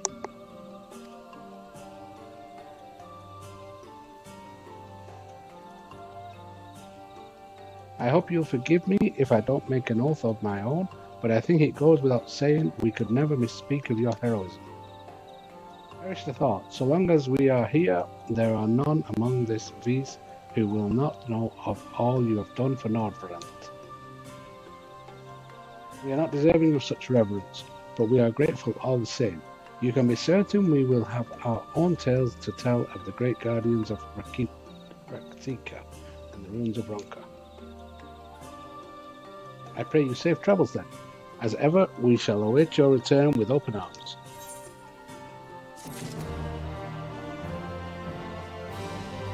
Right, Istola, did you get what you needed? Aye, alright, she should be departing for the Crystarium, but Istola does not seem ready to return. Of course she doesn't. Although we learned naught of the Ascians, the insight we gained into the Echo made our trip worthwhile. Before we return to the Crystarium, however, there is a small matter I would attend to in Slitherbow.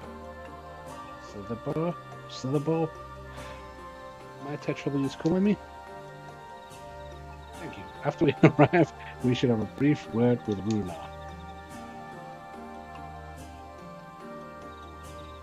I think I did say anything about my character's probably knowledge. Should I go back in the duty finder? I mean, we can. I don't know if it's going to work, but...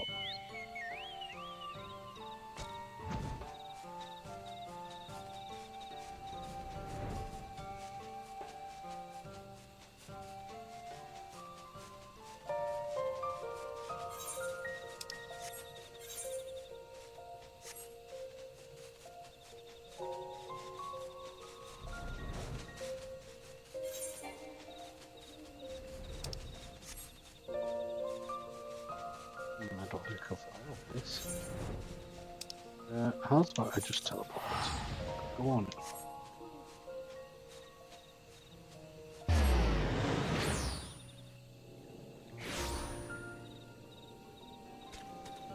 Here we are. Runar. Good Traxxir, it is good to see you. You've arrived at the most opportune time. I was preparing a pot of my famous stew. Come, I've already a place for you. Sorry, Runa, but we haven't. Please, I insist. It will only take a minute. Yes, with no option. My apologies for treachery. It seems our return to Crystal will be delayed. But perhaps only for a bit, if you assist me with my work. I say work, but it's rather more a chore.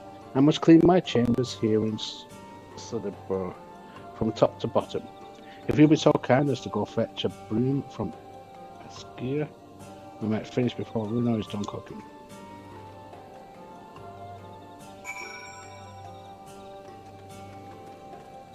Okay.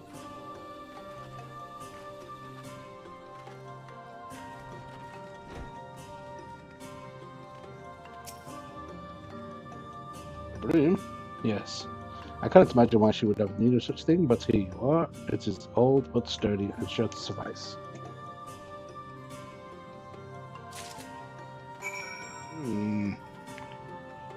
Freaking me.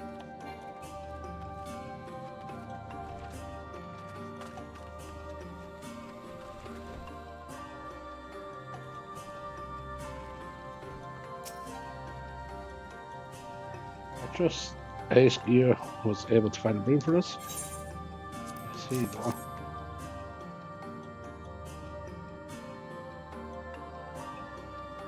Ah, well worn. Good. This will prove difficult otherwise.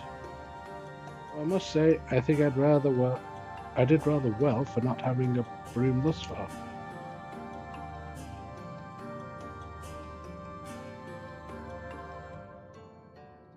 Yes, well, you weren't buried beneath a veritable avalanche of books when you entered, were you?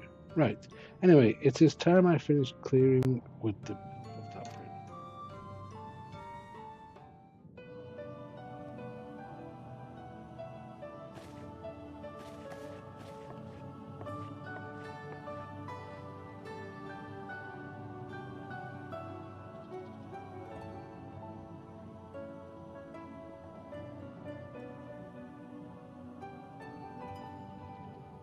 You didn't honestly think I'd do it the old-fashioned way.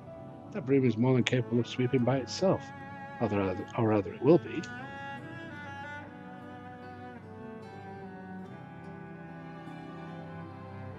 Time to rise, to swish and sweep, the tidy chamber you must keep. To this task you shall be bound, until no dust is to be found.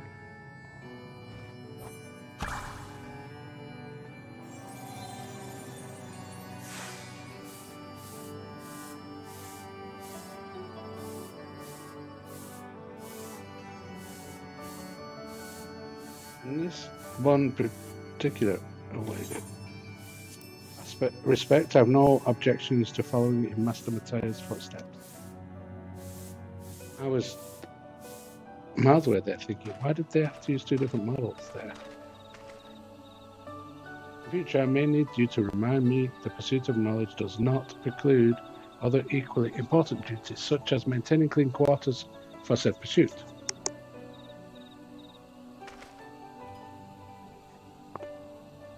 I will dearly miss this place, these people.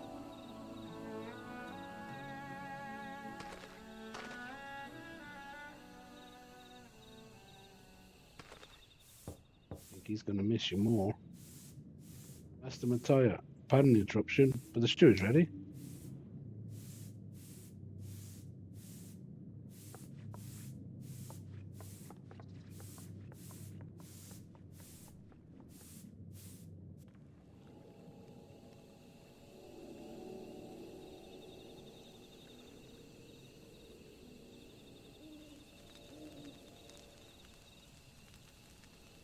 Something troubling you. You've been rather quiet.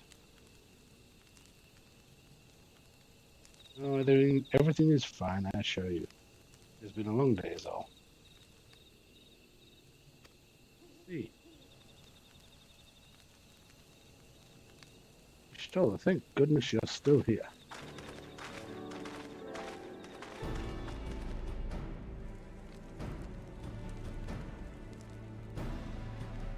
Nothing all.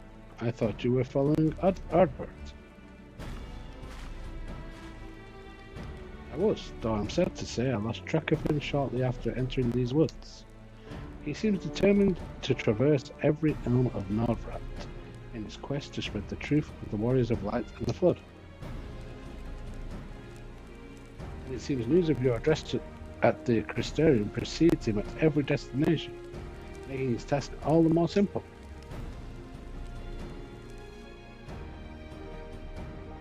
It remains to be seen to what end he encourages the people to become Warriors of Light themselves. There is no denying that his words have struck a chord with many.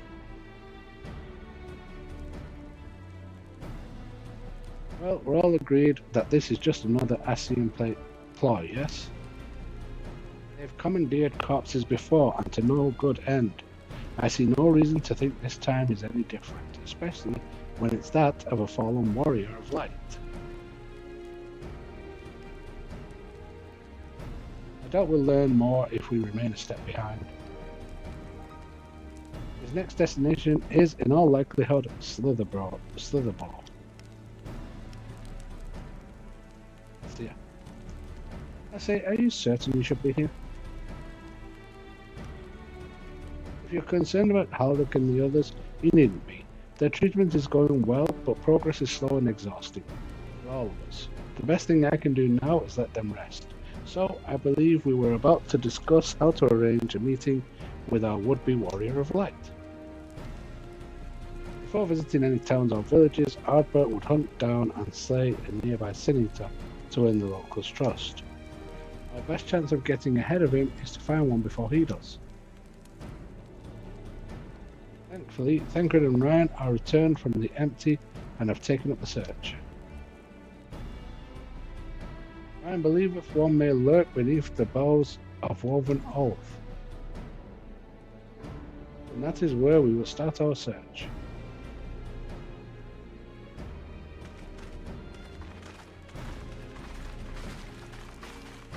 Mr. Matoya.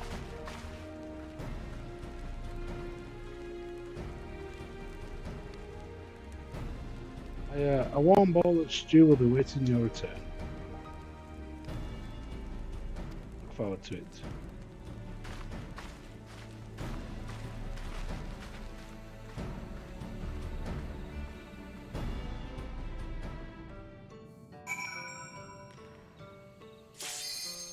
Oh.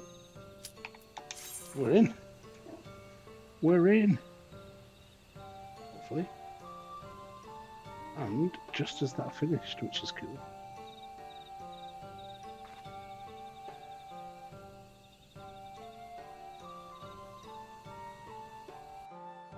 Yes. It did actually work too.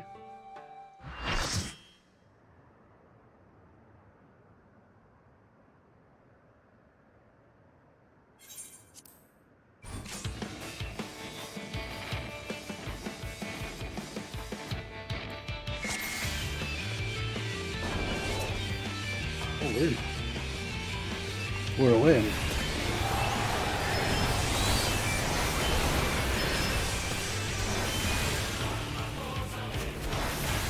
extra 50 origins if we complete it.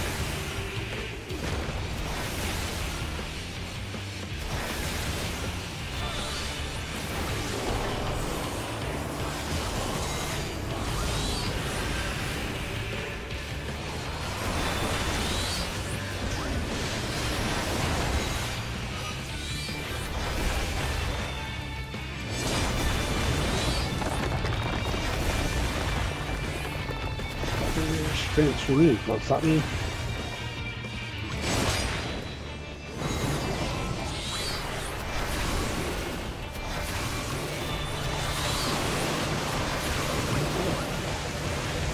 How do I get out of this? Oh, what happened, man?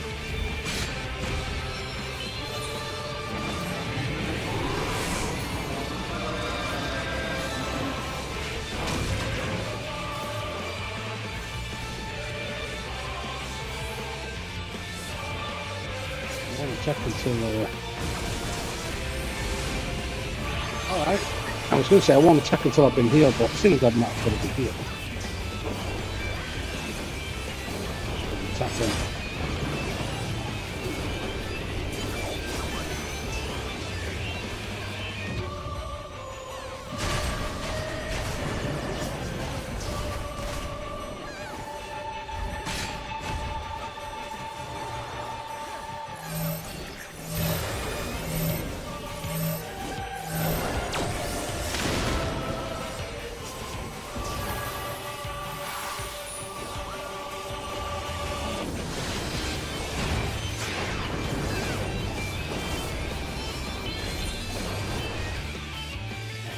this until he's gone.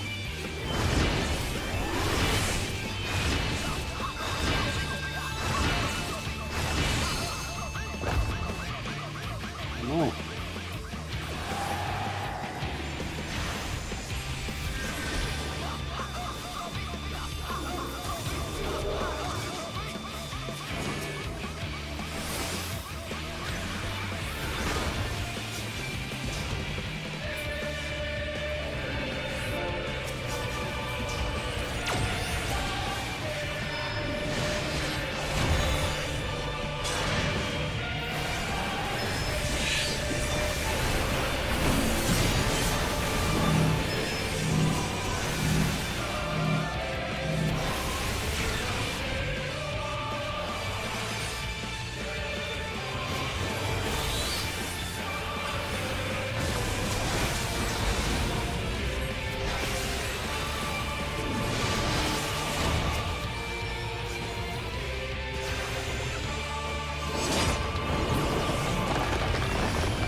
Well, fuck me then.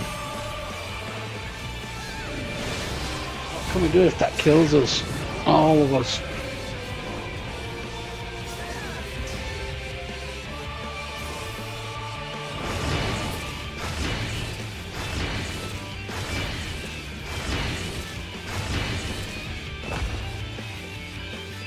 Well, we suck.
I'm dead again. am I even standing with you guys? What the hell?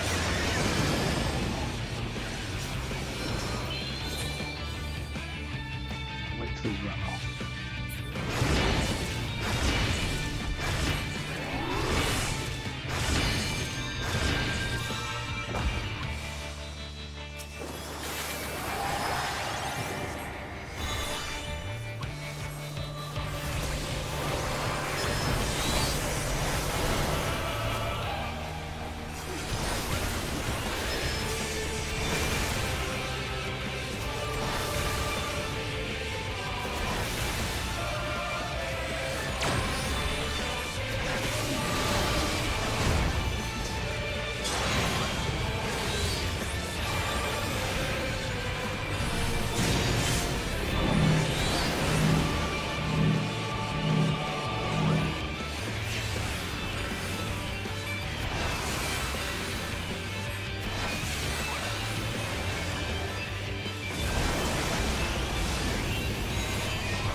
The Ruby weapon is clearly not unstoppable, is it?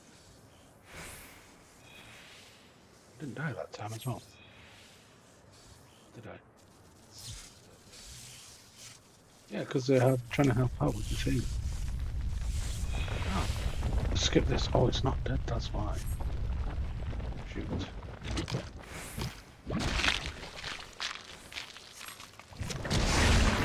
What is this? No, get out of my mind. What's this?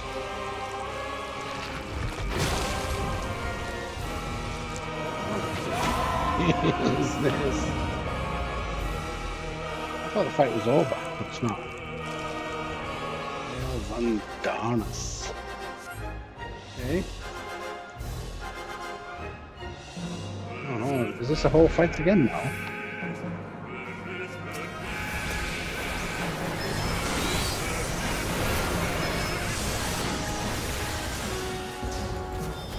There it is.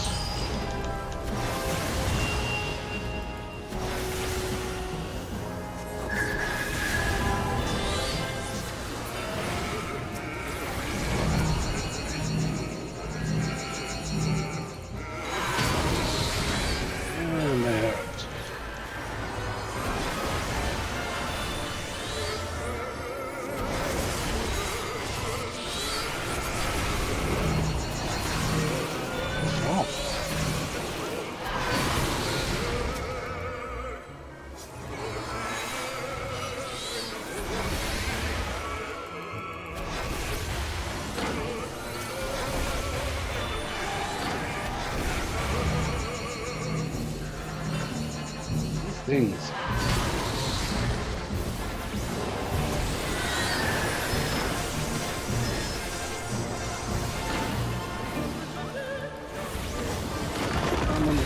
What's that mean?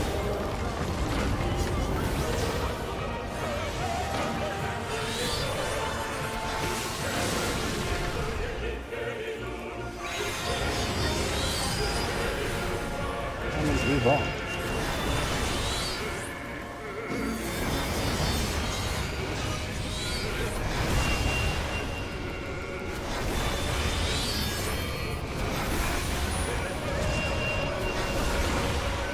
Shoot, where do we go?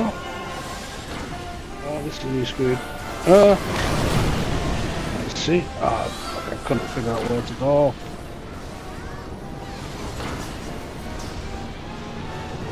Not behind the rock now, am I? Yes, please. Oh, spicy again. I have no idea.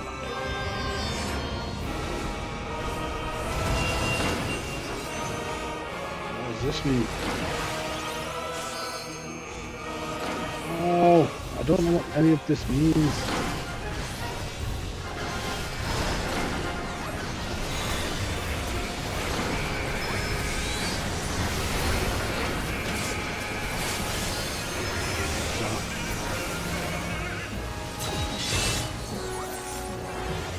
I want to fire off the thing.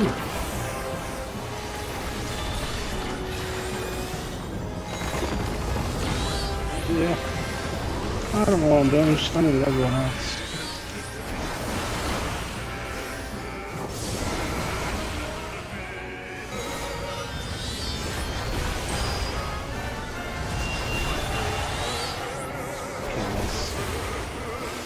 There's nothing I'm doing.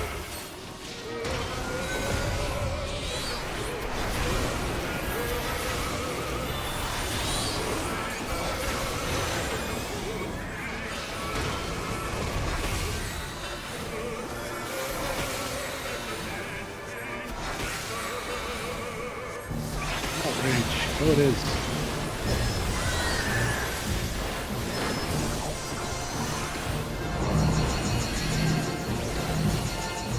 It's me.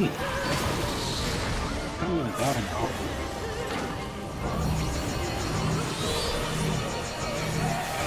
Why would you stand near me? Assholes. What did it? When it was on me, I was always running to the outer edge. Somebody else did it and just stood in the middle with the circle.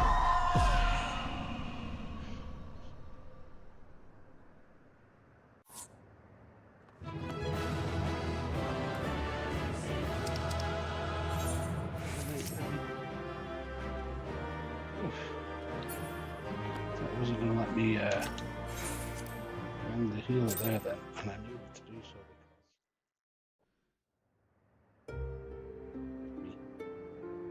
Multiple times.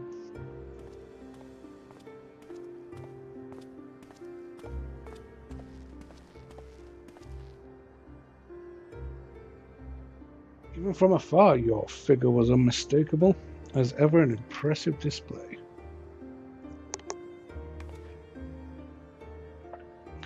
Though, as I am sure you will concur, the Ultima weapon pales in comparison to this new monstrosity. If their research is allowed to continue, the next model will be nigh unstoppable.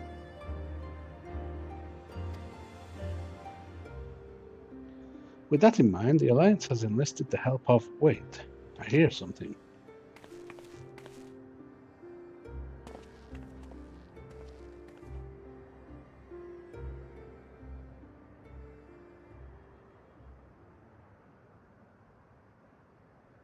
Here to sift through what remains of the ruby weapon, are you?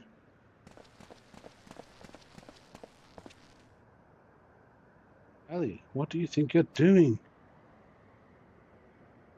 Ellie?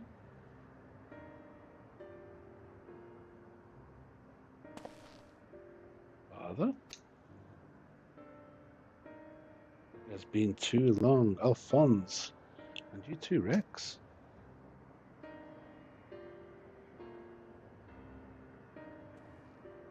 How did this Garlemald dude give birth to visits? Given that the Empire is proceeding with the weapon project and making inroads to Eorzea, I suppose it was only a matter of time until our paths crossed.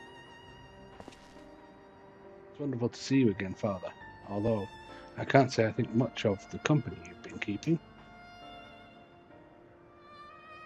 I know a lot's happened, but I'm just glad you're alright. And now you can come back to Garlemald with us.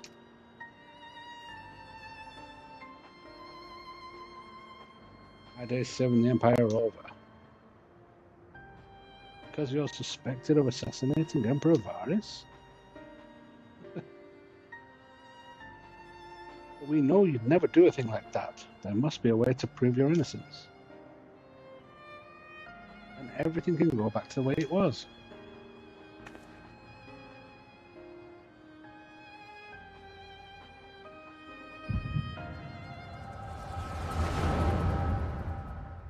Battlefield again. Not to do this.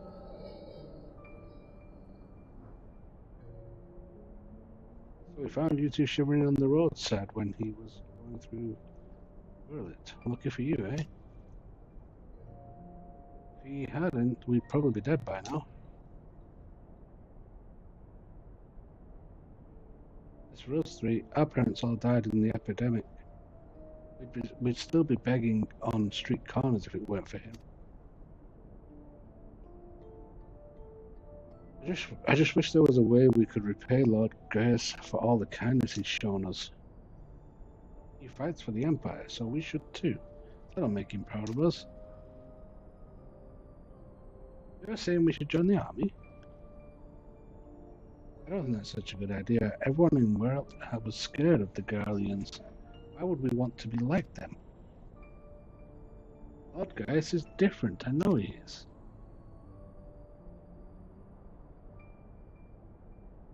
You're right. He always says that the strong should lead the weak. Maybe that's why he took us in.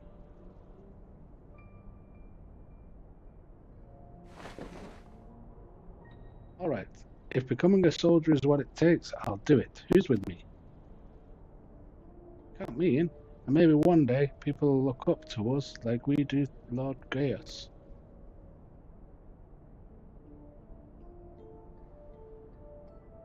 And it's settled. From now on, we are all brothers and sisters fighting for the same cause. Brothers and sisters? Then that would make Lord Gaius our father. Well, if he doesn't mind us calling him that, I suppose so. And that makes you our big brother. Since you're the oldest, you'd better be nice to us, or I'm telling father. Haha.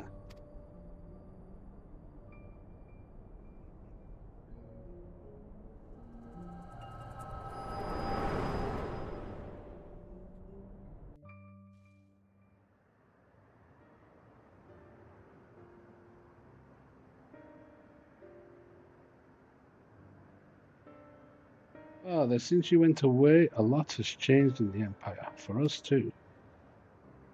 If we'd known that you were still out there, still alive, none of this would have happened. What do you mean?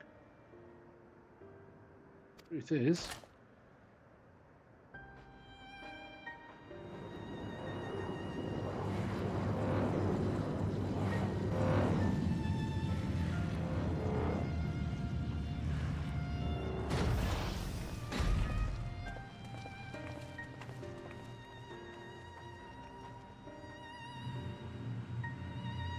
we must go, I will not stop you. But answer me this. Who was piloting the ruby weapon? We all know that Neil van Darnus has not returned from the dead. Who do you think?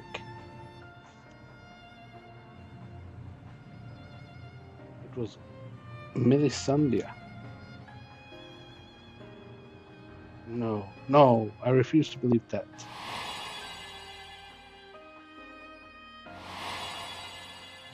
Oh, the smallest of them. I refuse to believe you would let that happen. She was a sister to you.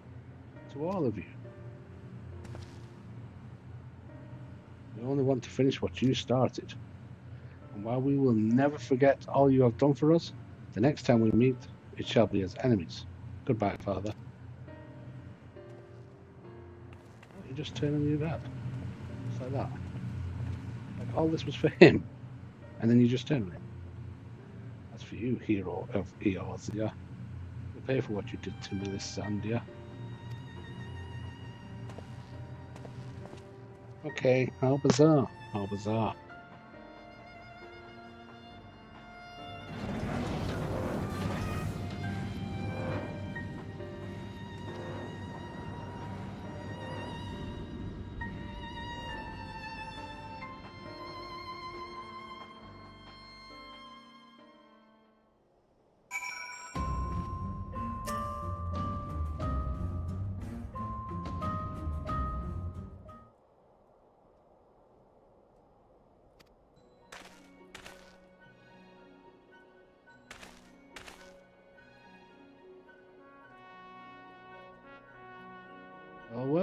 Thijs van Baelsar, we meet again. Come to see how your precious weapon project has been proceeding in your absence, have you? You have come to collect data on the ruby weapon, correct? The pilot, Melisandre, should still be inside the cockpit. I will ask Val Diren to escort you to the wreckage.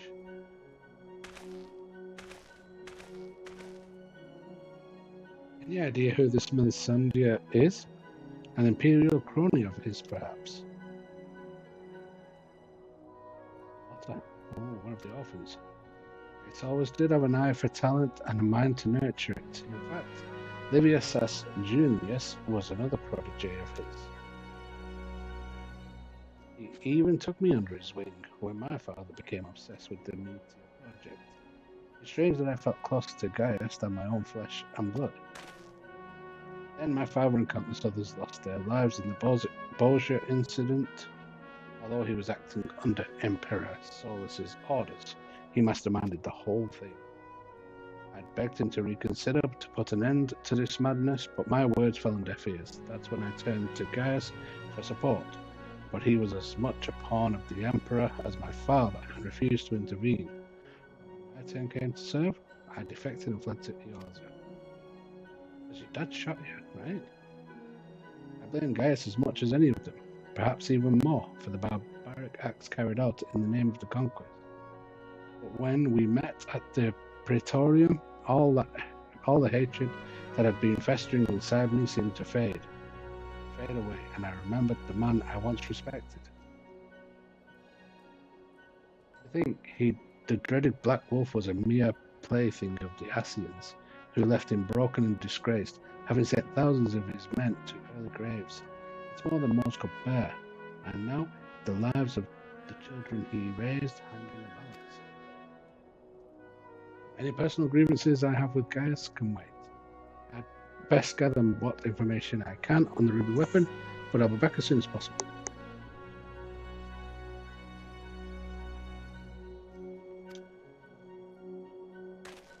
Aye, aye. Capitan.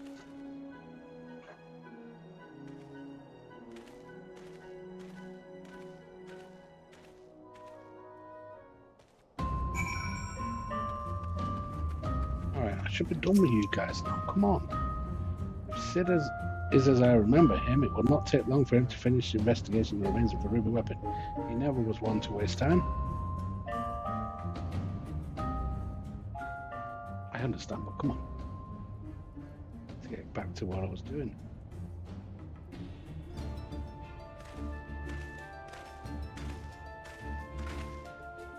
My engineers are still in the field, but there's something I thought you should know right away. It's about the pilot. I'm not sure how to tell you this, but if Melisandre is dead, I only hope she was not made to suffer. Death would have been a kindness. In all my years, I've never seen such a perversion of science and nature. My body was fused with the ruby weapon's core. Those last moments must have been spent in pure agony, as her very life's essence was drained from her. She was sacrificed to power that infernal machine? We must act quickly if we are to prevent the Empire from committing further atrocities.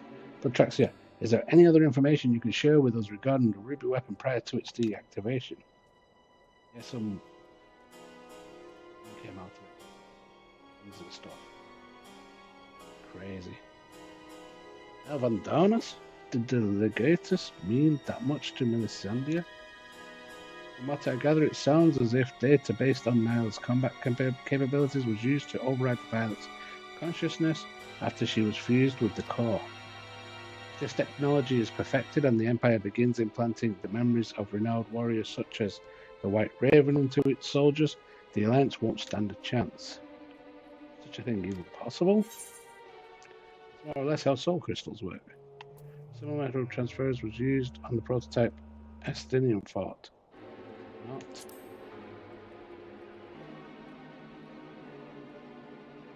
Your friend did mention he overheard the signifier loading various sets of data into the test model during the battle.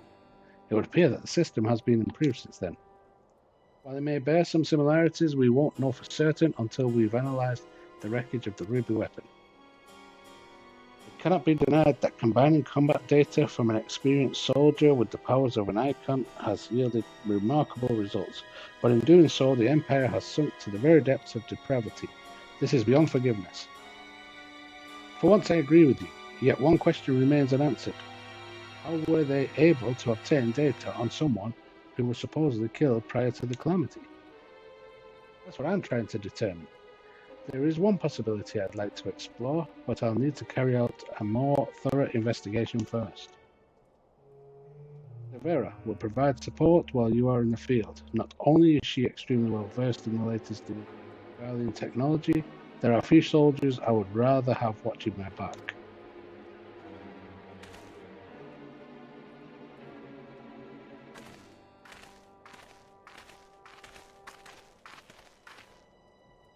In the meantime, Valdulin and I will follow the ruby weapon's track back to its point of origin. We will learn what we can of the weapon project and the manner in which Alphonse and the others are involved. Should we uncover anything of value, we will relay it to the troops stationed here for now. For now, I suggest you use this lull in Garlean activity to recuperate.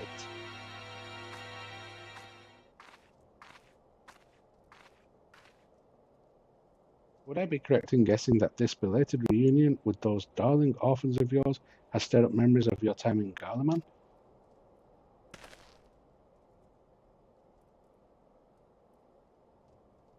Remember our agreement, guys. If you so much as think of returning to your Imperial Masters, I will kill you.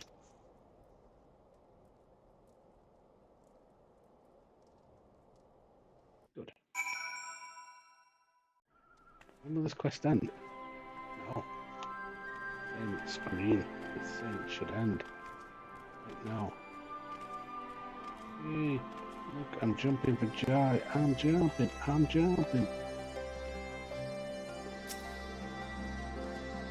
So, you put down the ruby weapon. God, I wish you could have seen it. Not from too close, mind. I suppose you'll report news of your victory to the higher-ups. I realise you must have been through quite the ordeal. But could you give me a quick summary of the battle? I have to tell you, you make it sound so easy. From the way you tell it, I would not be telling it easy. I died a bunch of times. Anyway, would you think you slaying hulking brutes like that for a living? I'll put all of this into a report. I'll leave a copy over there, should you fancy a bit of light reading. Anyway, I expect you've got more pressing matters to take care of, like going for a celebratory pint. If the Garleans pluck up the courage to come knocking again, we'll let you know. Until then, rest up.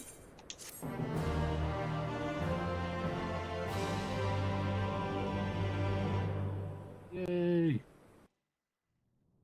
We did it.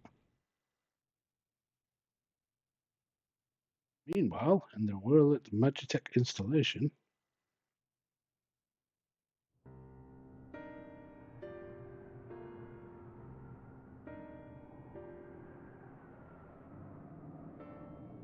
we should have told him the truth. He'd be able to help us. I know he would. That's exactly the problem, Ali. If he knew the true nature of the weapon project, he'd find some way to interfere. I've come too far to back down now. I won't let Melisandre's death be.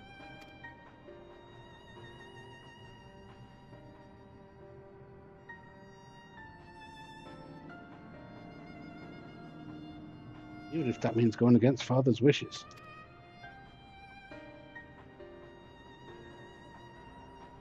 Cheer up, Alphonse. We can all go back to being one big happy family after we've dealt with those pesky Eorzea. It'll be just like the old times. If only we're that simple. There's no guarantee any of us will make it back alive. Excuse me, I think you're forgetting whose turn it is next. Oh, you have little faith. With me at the helm of the sapphire weapon, it'll be over before you know it. Whatever happens, Rex, you'll come back to us. I couldn't bear to lose you too.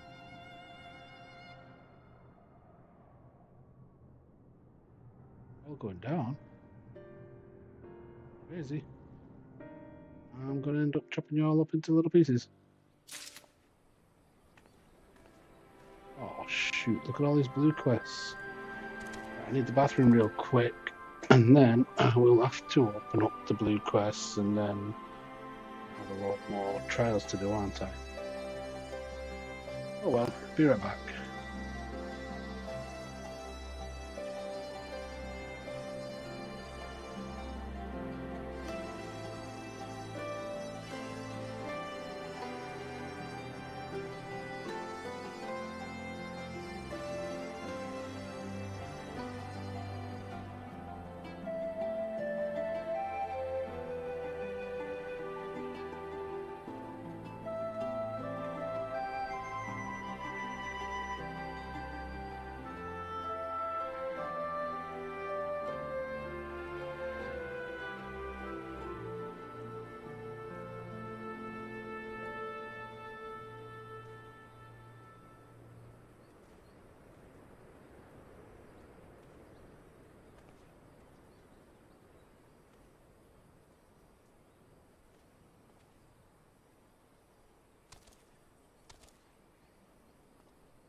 Alright, I'm back. Let's have a little look, see what happens here with these blue quests now.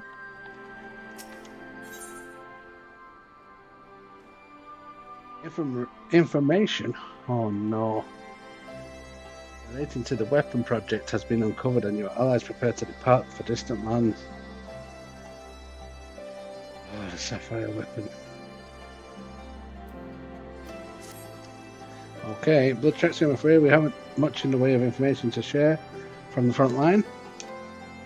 We have, however, received word that Gaius wishes to speak with you at Alliance headquarters.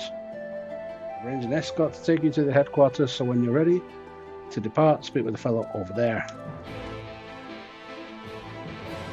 This fellow. I have to say, that was the most exhilarating battle I'd never dreamed that I would have the chance to see.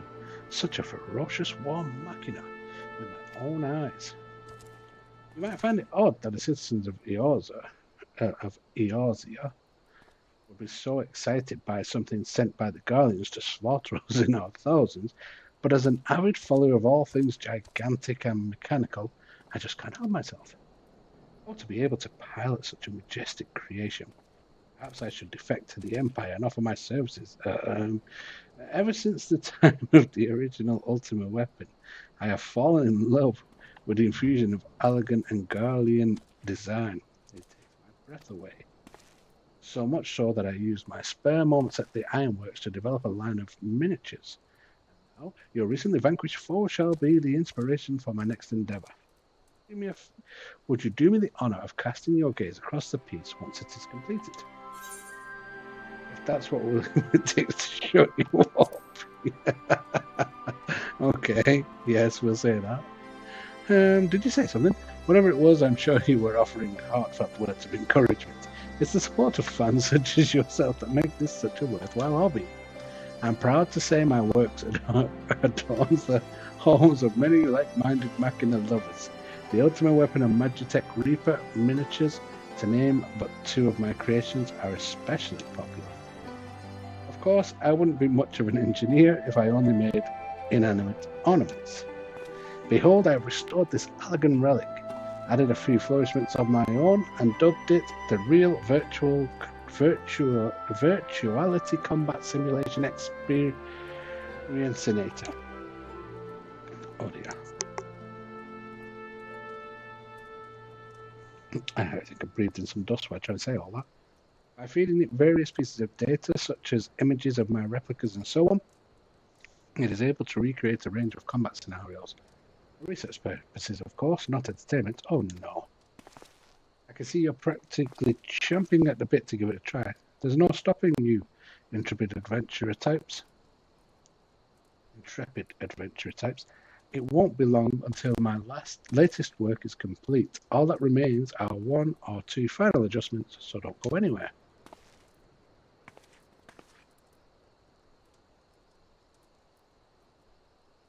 Am I still talking to you? No, I'm not. What now then? Of late, all I can think about is weapons. I channel this passion into crafting homages of my favourite war machina, which is more than a mere hobby. Yeah, I know. Which of my creations would you like to see? Ruby weapon, sure. Show it to me. Allow me a moment to prepare. I'm not going to end up fighting this, am I?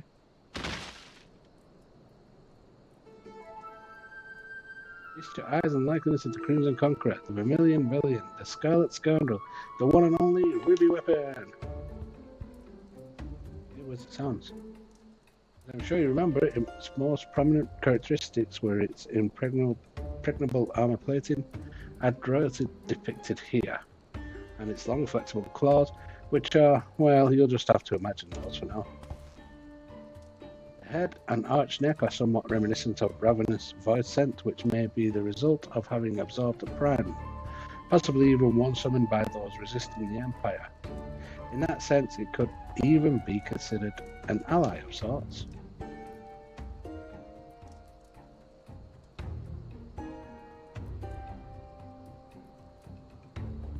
There I go, getting carried away as usual. I can tell you absorbed about as much information as you can handle for now, so why don't we fire up the real virtuality combat simulation experience? Yeah, that thing. You'd best brace yourself because even I don't know what's going to happen.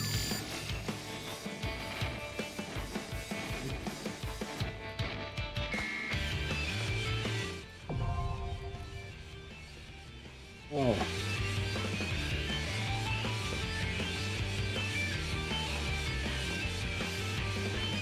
Totem's End Sorrow world can be exchanged for gear and other items by speaking to Santana in Revenant's Top.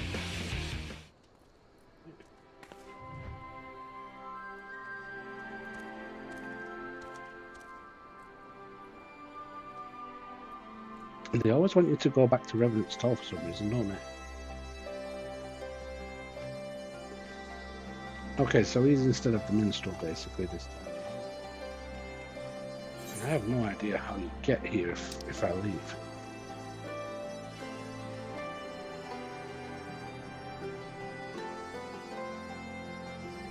Not far from there. Okay. It's just on the steps. Right, it's fine then.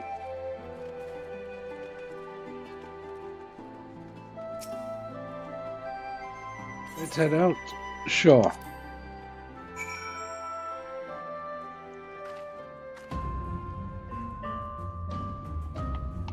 Oh, are they all going to be here at this entrance? This is all a bit weird. Good, you're here. The Ironworks have completed their analysis of the rude weapon, and Sid Garland wishes to share his findings. I take you can spare a few moments. Very good. Please wait here while I inform him of your arrival. I didn't want to get stuck in doing this. I'm trying to progress the story. And now I'm doing this with all this stupid primal. You could make it good, Trexia. I'm sure you're anxious as anyone to hear what we've uncovered. Sure. Our early hypotheses were proven correct. The Garleans have designed a system whereby a pilot's consciousness can be forcibly supplanted with data based on the memories and experience of another. So even a rank amateur could obtain the combat capabilities of a seasoned warrior. Precisely, and we learned how this was made possible when we opened the cockpit. The monitors were still operational, and among these messages displayed the particular phrase caught my attention: synthetic orosite system. Which is what, exactly? Well, the core of the Ultima weapon was referred to as the Heart of Sabik by the Assyrians. We believe it to have been a type of orosite. I can't say much for the synthetic sort at this stage, but I've encountered real orosite before. It was extremely potent, perhaps equal in power to the Heart of Sabik. It's unclear whether the Garlean simulacrum possesses the same properties as genuine orosite, but I intend to follow this avenue of inquiry to see where it leads. What we do know is that it was used to implant the combat data of Niall van Darnus into the pilot, who has been presumed dead since before the calamity. Are you any closer to discovering how they were able to retrieve this data? The link didn't occur to Gaius at first, but he later told me of devices fitted to the Magitech armor of the Empire's high-ranking officers. There is reason to believe they were designed to emulate the soul crystals used throughout Eorzea. Yes, that was rumoured to be its true purpose, but it was never publicly acknowledged. Perhaps those in the upper echelons of command wanted to avoid comparisons to the so-called savages they were meant to be conquering. There is also the question of whether this system even functions as intended.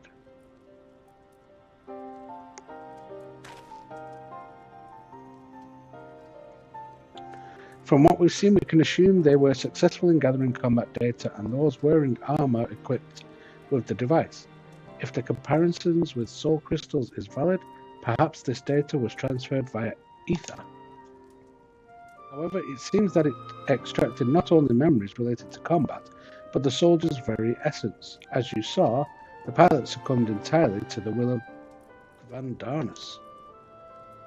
Though this is merely supposition, it's possible that being fused with the ruby weapon's core accelerated the process and caused the deceased legatus to manifest in corporal form.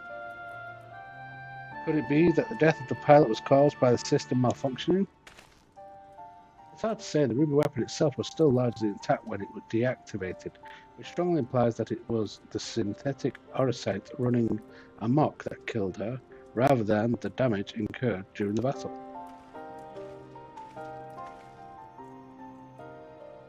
Even after our analysis, I'm afraid we still don't have enough information for now. Perhaps we should consult with Gaius as to our next plan of action. This is dragging it out for me to fight the Sapphire one, isn't it?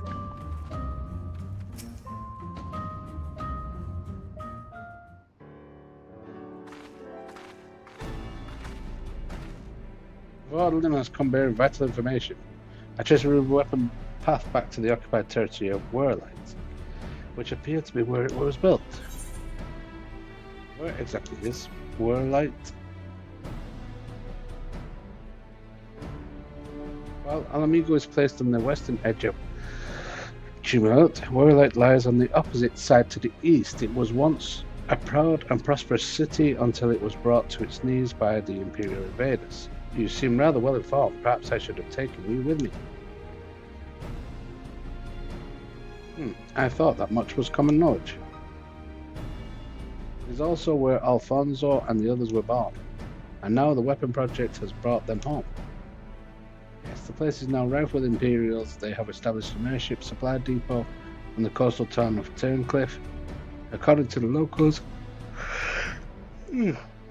something resembling one of the weapons was transported there a few days ago.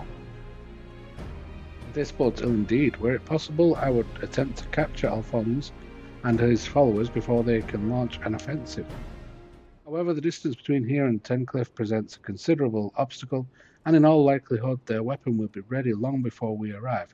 Approaching by sea would allow us to save time by circumventing their ground-based troops, provided we were able to secure a vessel. Or you could use the Enterprise and take the most direct route of all, as the crow flies. In fact, this is the perfect chance to put my top secret plan into action. And might I ask what that entails? It wouldn't be much of a secret if I told you now, would it? What I can say is there's a starring role planned for you. I'm so surprised you didn't think I'd let you get off that easily, did you? It'll be here soon, so don't go anywhere.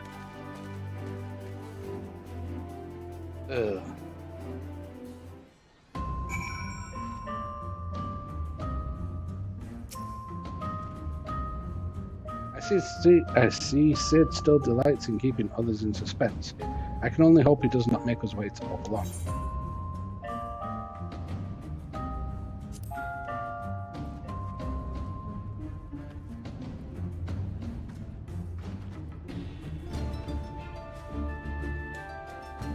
I don't want to do this.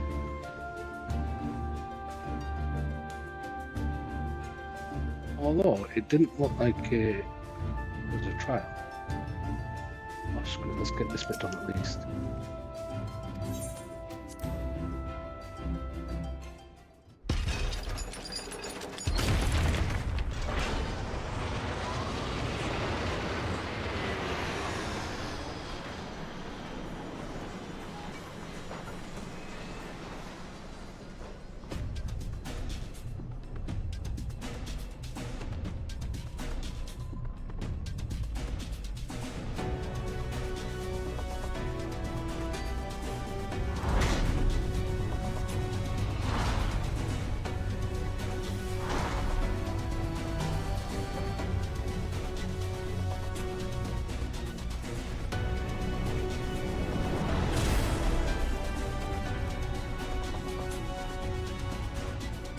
Wait, have we built one of our own? Here it is, blood tracks here. Done. I present Garland Ironworks adaptation of The Ultimate Warrior, the G Warrior.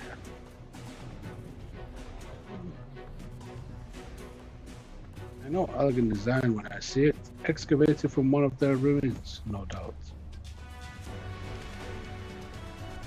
As this lad, to be precise, we came across it during the course of our investigation and decided it would be a shame to let it go to waste.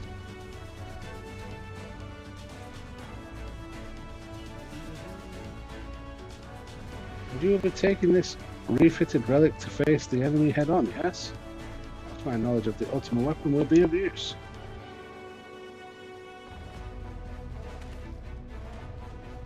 I'm counting on it, as it happens.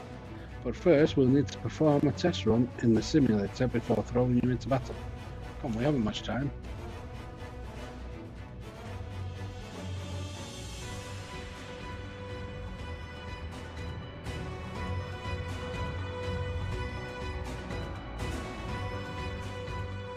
Middle gear.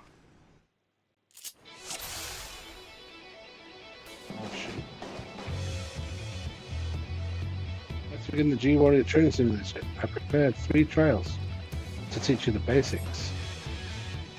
First, I want you to try by attacking the guidance system. Don't worry, it won't fight back. Okay.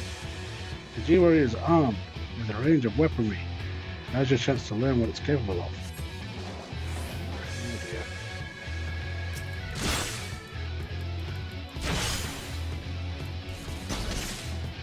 I wrecked my ball. It's not Buster. If the mine. Cannon does 24,000. 6,000. 53,000. 4,000.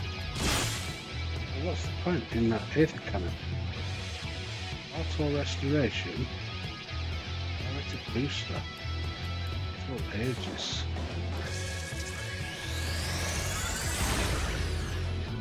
50,000.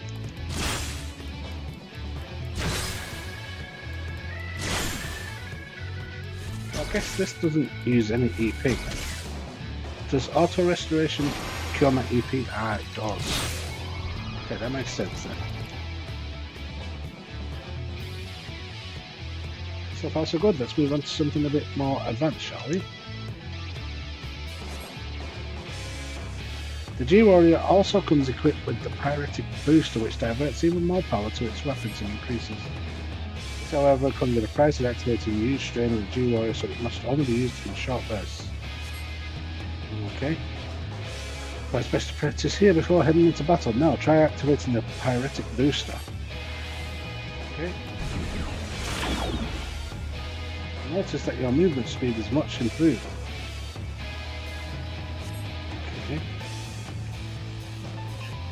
Deactivate it. Oh, I'm losing health from this, am I?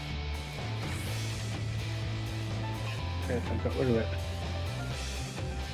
Auto Restoration can mitigate a certain amount of damage you kill, but don't rely on it to carry you through. I'll try using Pyretic Booster to destroy the target. It's the target.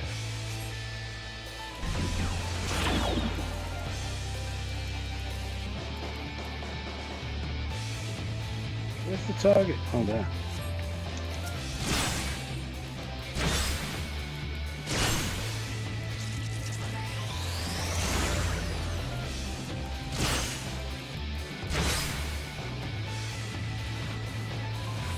I'm going to say I should be using that when I need to get out of trouble. Is that it?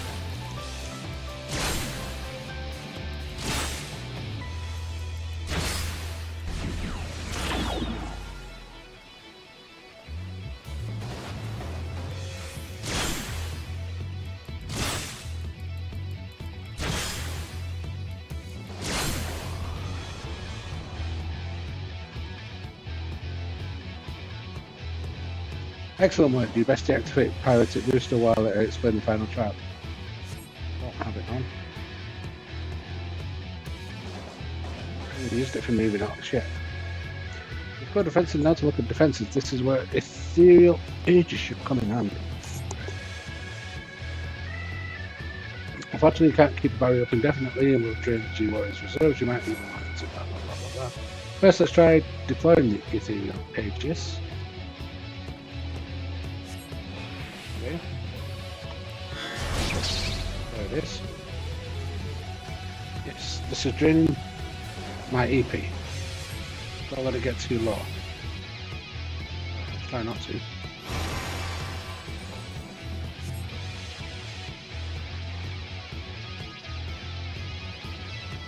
Use the Ethereal Aegis while attempting to destroy the target. Okay.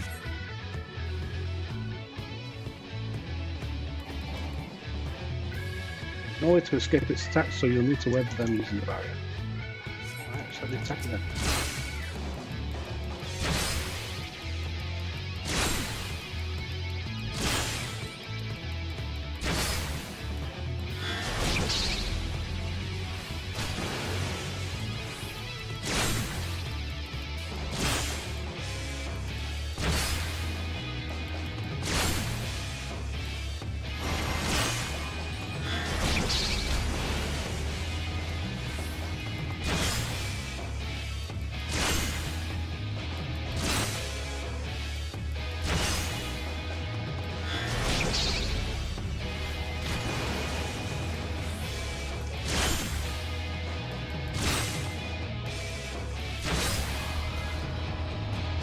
Did it.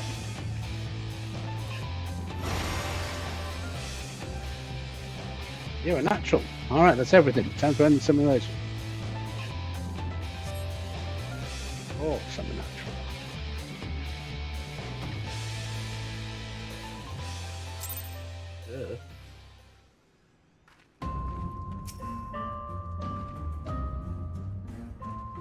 Are you sufficiently prepared? Yeah, sure. Let's just get this over with. Then we shall depart for Turncliffe at once. Go for it then.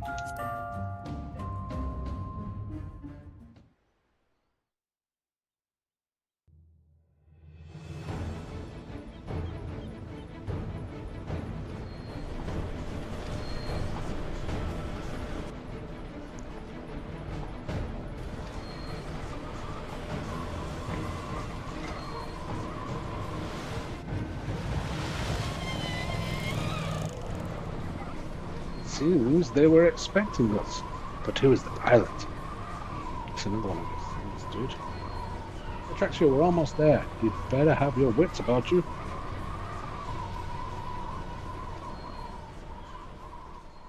There's something about me. I have control. G-Warrior, do the thing! Yes, a little bit.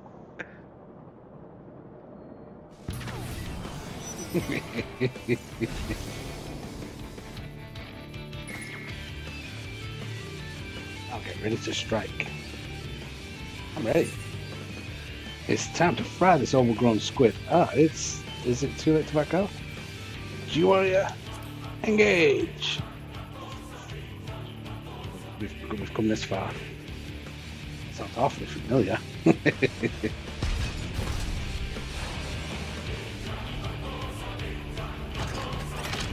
It is your go-to. Sit.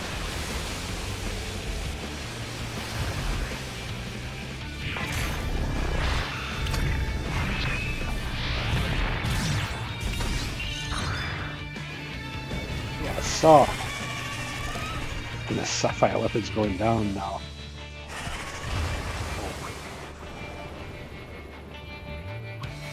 Oh. Water. Spray me. Who'd have thought?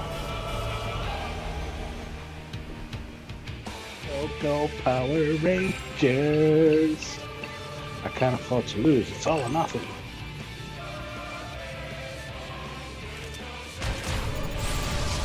It's an oversoul, yeah, that's how you do it. You punch the console. I just combat sims, simple ready. Yeah, no, I can't hold on. What has he done? He's going to kill himself before he even starts. I will be monitoring the situation from the air. Follow my instructions and eliminate the target.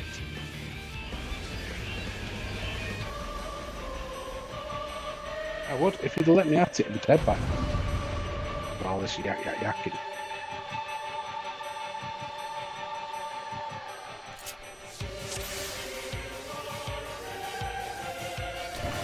Oh, where's he gone? Oh, this is horrible here. Like, seriously, this is terrible.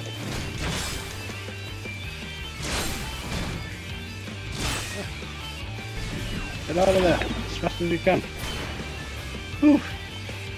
Oh, he's telling me I didn't make it? What nonsense.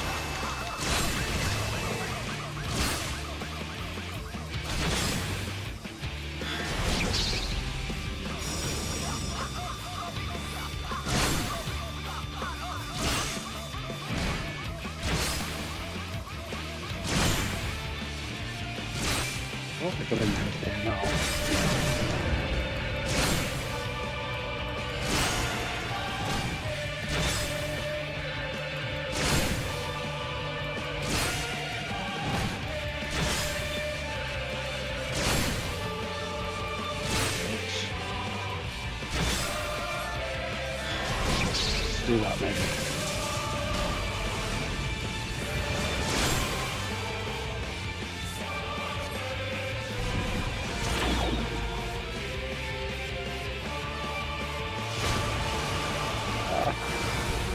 Another. I'm not there. I'm over here.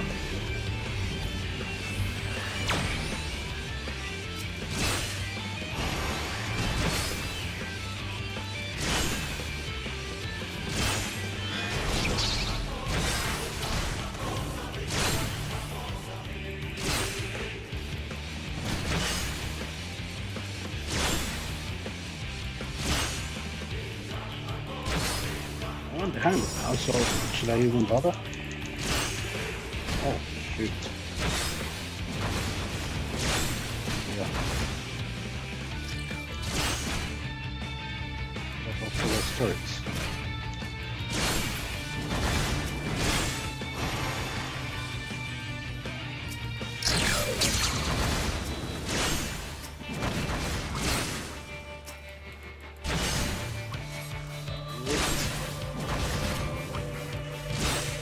Go away.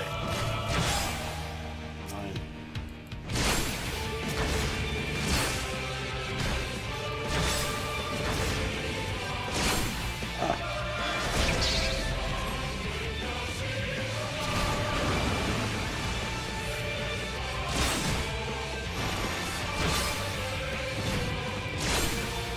Where's he gone now? What's he doing?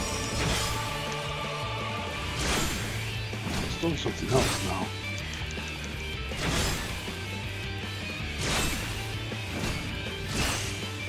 Ah! Never let. Oh no, I didn't make either of those, did I? Turn it off.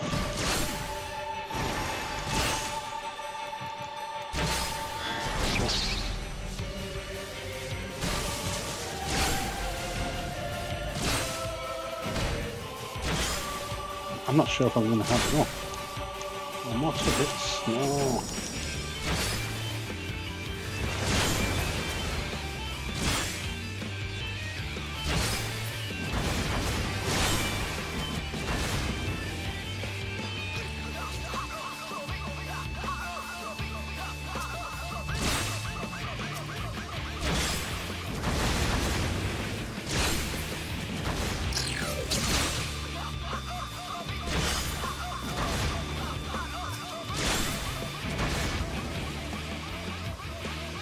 Where is he? There he is.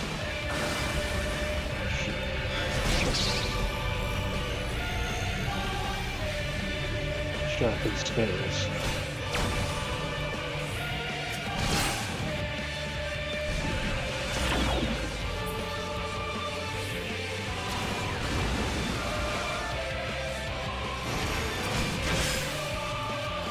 I'm gonna run out of mana here though. I'm not careful. Use my free attack for a bit. Don't know how much it's gonna do. I don't activate this.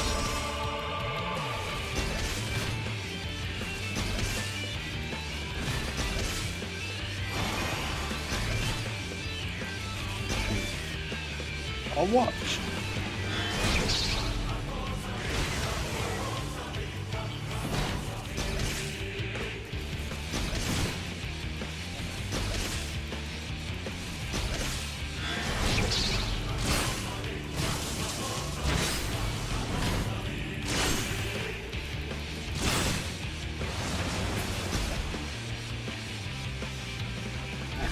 Oh shit.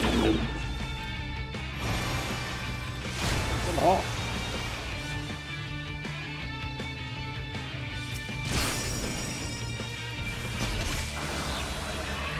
Already there now.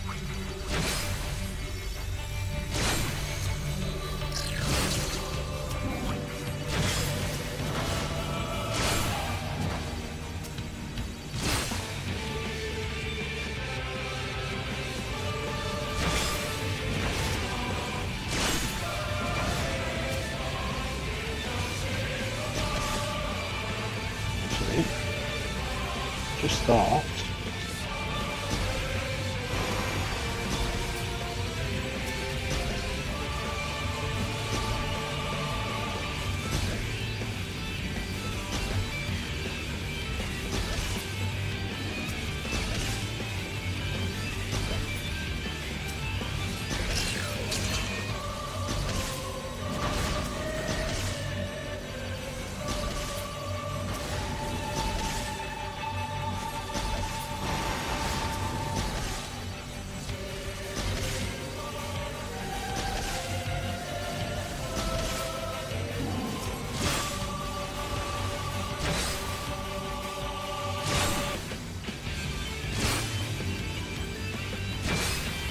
don't know, it's flood rains.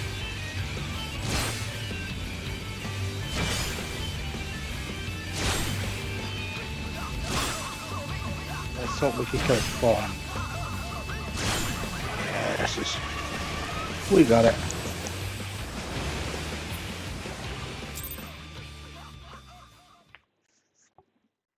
Okay.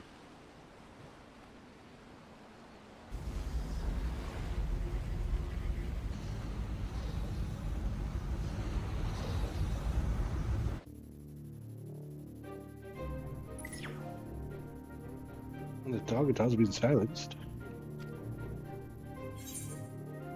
That damn squid never stood a chance. Yes, we're having that. Now that the immediate threat has been dealt with, we should gather what information we can in Turncliffe.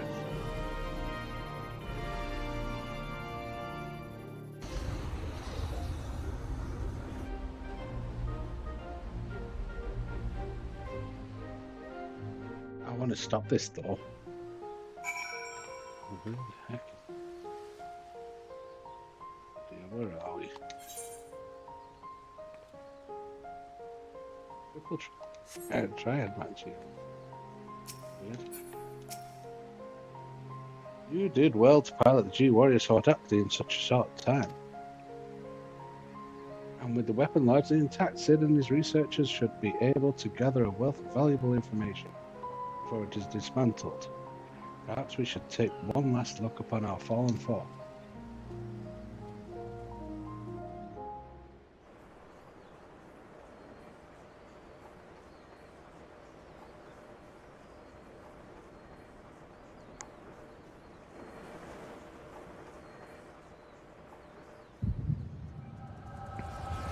Okay, a weird Power Rangers thing.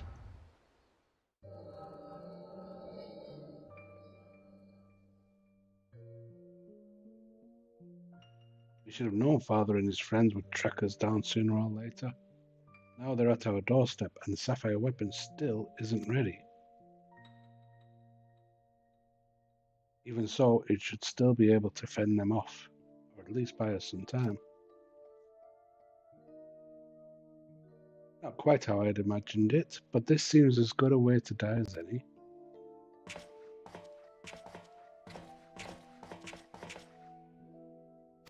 Rek'Sai. Recon, why are you still here? You're supposed to be moving the other weapons to a safe location.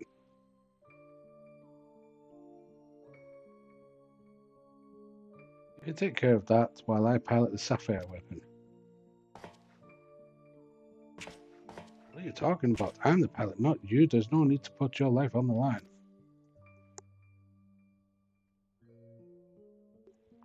Besides, it's still incomplete. It can barely perform basic maneuvers, so it'll be practically useless in a real fight. We have a solution. Oversoul. You want to end up like Melisandre? No, of course not. I wouldn't wish that on my worst enemy.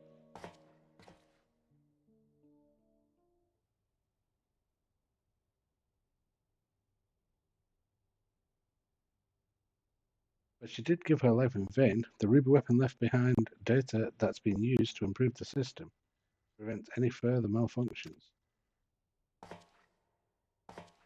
What difference does that make? Once Oversoul is activated and the pilot fuses with the core, there's no way back.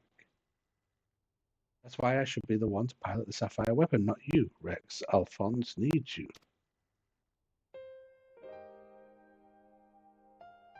You and I both know I'm the least qualified pilot we have. There's less to lose if I don't make it back. No, I won't let you. Please, Rex, hear me out. Ever since we were children, I was the smallest, the weakest, too afraid to stand up for myself, but I had the best brothers and sister a boy could wish for. You were always there for me, protected me. Now it's my turn to protect you. Take the other weapons and get out of here. See this through to the end. Do it for me, for Melisandre. I'm counting on you, Rex.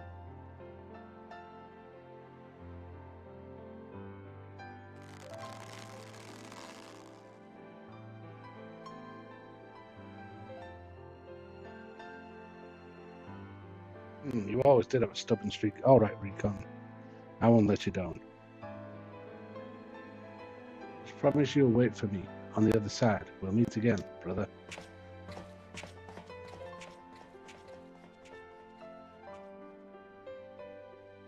You all made me happier than I had any right to be, and now I finally found my purpose. I have no regrets. You're all crazy. Why would you all start killing yourself?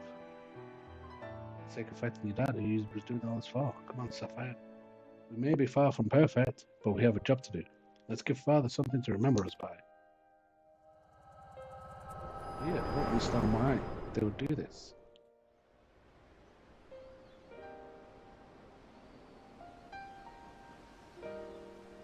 The Echo, I presume. What did it reveal to you? Switch places. The littlest one's killed himself.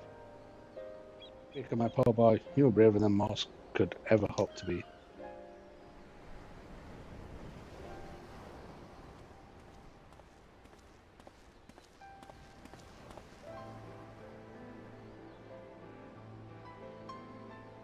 It was as it's as we feared. I'm sorry, guys.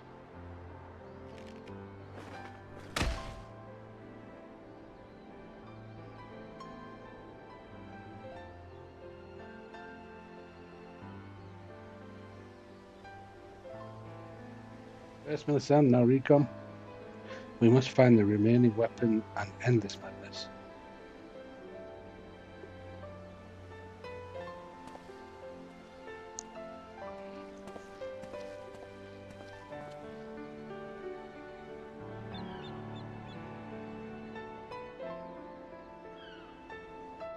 They're all stupid. Stupid.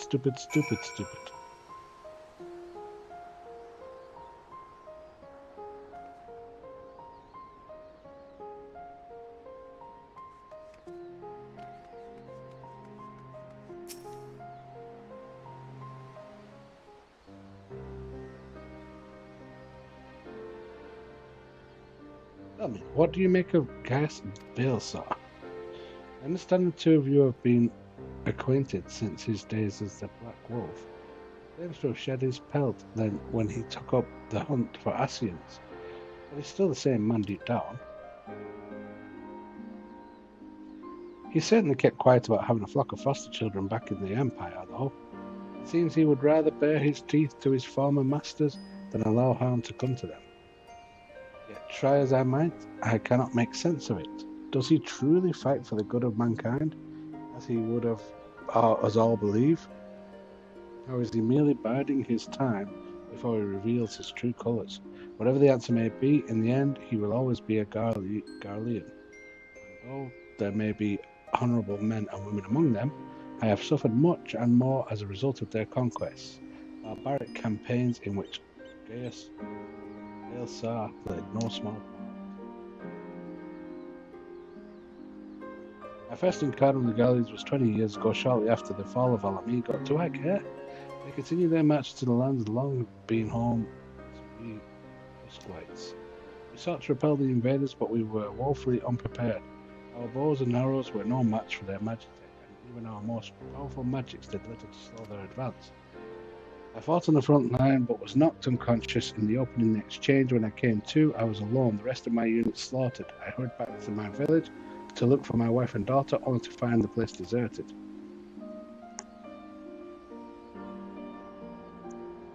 My search lasted for days, then weeks, then months, and it seemed they had disappeared without a trace. I finally learned from two Imperials held at Bittermill that the villagers had been captured and used as test subjects for the poison gas that would later be known as Black Rose. They were never seen again. For 20 long years, I roamed aimlessly with nothing but hatred to keep me alive. I eventually found myself at the Order of the Twin Adder, who offered me a place among their ranks. The desire for revenge was the only thing I had left, so without a moment's hesitation I accepted.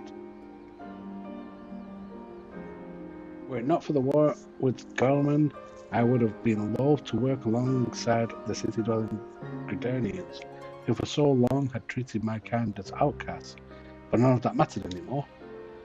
It all culminated with Operation Archon. As you led the charge into the Praetorium, we were right behind you. And when the place came crumbling down, most of us were caught in the rubble. I escaped with my life, though many of us were less fortunate. Having dragged myself free from the rubble, I sought a way out. It was then that I encountered none other than Gaius Belisar, on the verge of death. The gods had delivered to me the man whose conquest had robbed me of everything. I was poised, ready to exact my revenge, and then he spoke. I will not beg for mercy. I only ask that you stay your hand a while longer. I cannot die until I have rid the world of the Ascian menace. For millennia, mankind has danced to their tune, but no more. Then, once we are finally free, my life is yours for the taking. I would have struck him down there and then, had I not sensed truth in his words. I decided to grant him a stay of execution and join him on his hunt. All this time I've kept a close eye on Gaius. Though he is ever on the watch for pursuers, he has granted me ample opportunity to slay him if I so choose. And I still might, if he shows even the slightest sign of betraying our agreement.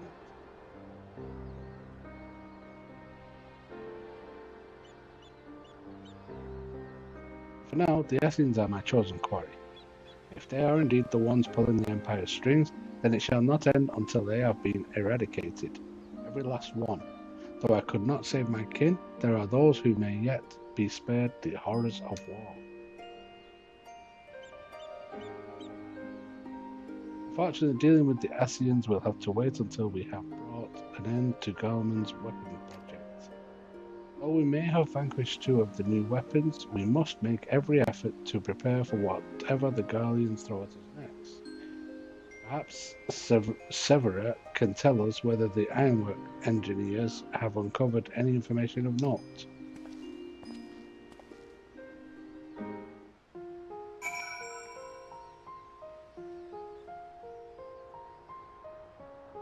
This is taking me way off the storyline that I was meant to be doing.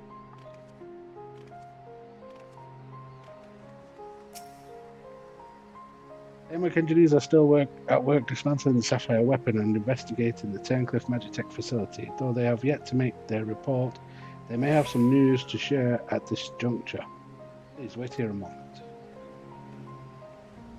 Come on, I don't want to be doing this, but I don't know how to get back here if I leave. We've yet to finish our investigation, but I can give you the preliminary report. Were you able to recover anything of note? Before abandoning the facility, they had attempted to destroy anything they couldn't take with them, including many of their research materials. Luckily, some information relating to the Sapphire weapons combat data was intact. Judging by what we saw during the battle, it was extracted from Regula van Hydrus, correct? It also appears that Sapphire weapon was actually in an incomplete state, and therefore unable to perform at full capacity. Even so, it was immensely powerful. Had they been given the chance to finish it before we'd arrived, who knows how it could have ended. Indeed, we may not be so fortunate next time, so we must prepare for the worst. The Ironworks will continue to investigate the Sapphire weapon and look into possible countermeasures. The Echo afforded you a glimpse into the conversation between Recon and Rex prior to the weapon's deployment. Do you remember any other details?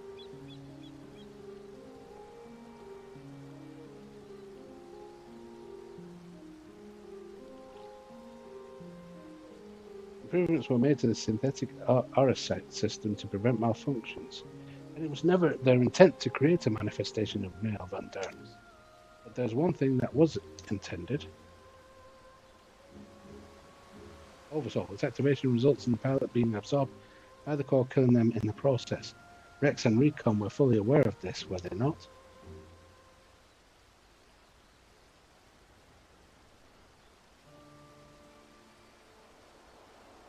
The death of the pilot was by design all along. Alphonse, how could you, sacrificing your own siblings to fuel these accursed war machines? Surely there is no cause worth paying such a price. Nothing is more precious than family. And this nightmare is far from over. It appears that Rex has fled with the remaining weapons, and we can assume that Alphonse has every intention of sending them into battle. We must find a way to disable them before Oversoul can be activated. I've seen enough death. I do not wish to see any more.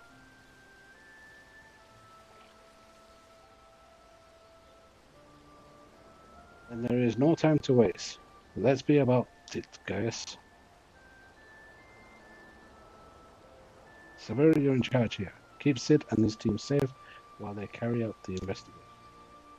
Understood. Please see no harm comes to Gaius.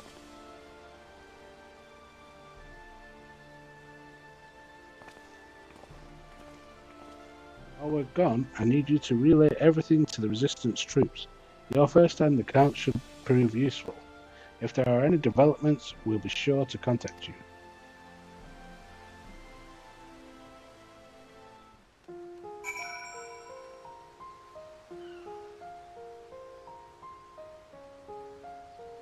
Okay.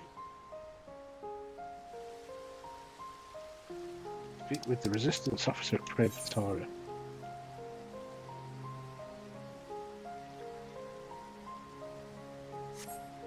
What if I don't? What if I just leave this for now? Let's just go do it.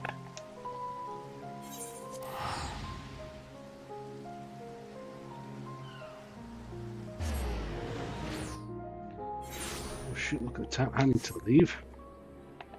Right, I'm going to hand this in, and regardless of what happens next, I'm going to have to call it for the day. I'll pick my son up from school. We've got another report for you. Do you want to write it down there? Yes, all the way back to the and judging by the fact that you're in one piece, just everything went according to plan. Well, not everything, but yeah. Well, astonishing account. I wouldn't mind putting G-Warrior through its paces myself. Certainly a lot more stimulating than supervising this rebel, I'd imagine. Anyways, as before, I'll compile the information to report on over there in Brazil, should you feel inclined. If we hear anything from headquarters, I'll be sure to pass it on. What's this? Sapphire weapon bust for the tabletop. I need a table for that. I don't have a table. I have an apartment. I should do something with it. But that's for future me. Meanwhile, the 7th Legion's World headquarters. Oh, I haven't got that.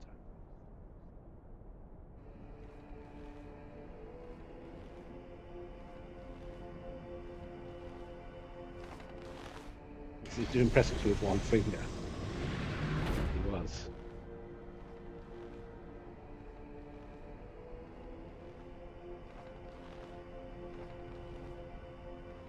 Is there any people watching?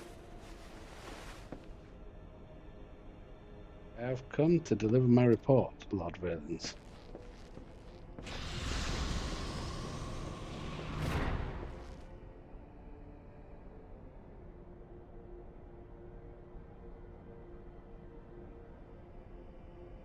Ah, so you've returned, young Alfred. Or was it Ulrich?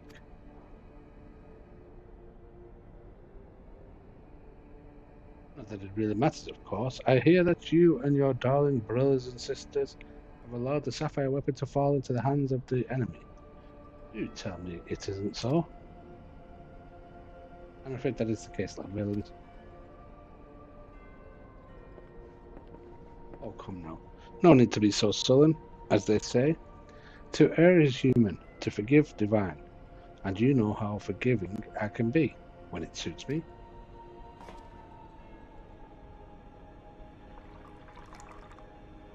Who's this dude?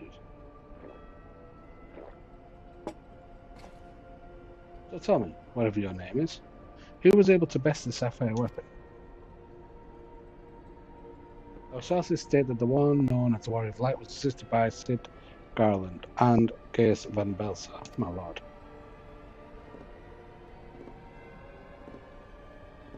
Gaius. Yes, it seems he's been quite the troublemaker of late. Defected from Garlemald, assassinating the Emperor. Whatever next? Oh well, there's no use crying over spilt milk.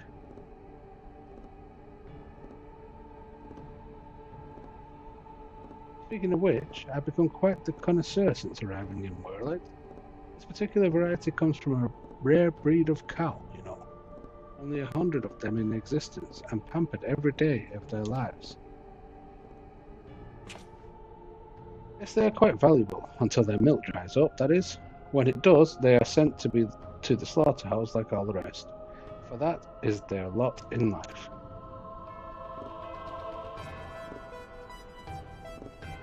To be discarded once they have served their purpose. Did I create the ruby and sapphire weapons so that you could deliver them, gift-wrapped to the enemy? I could see it now, Sidnand Garland rubbing his hands with glee at all the technological marvels we bestowed upon him. And you let Gaius van Balsar, of all people, get the better of you? How do you think this reflects on me? The legatus of the 7th Legion, humiliated by that traitor. Humiliated, I say. There's only one way to deal with worthless provincial filth like you. Wait for me in the correction chamber. You need to be taught a lesson in obedience. Yes, my lord.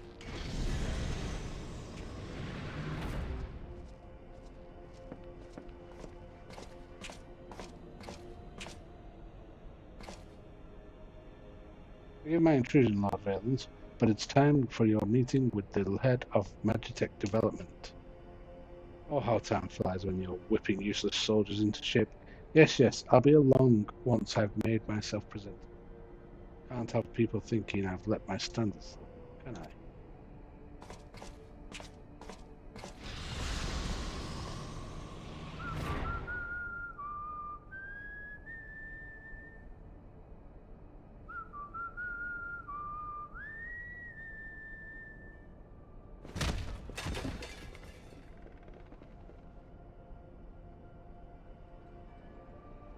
What was that?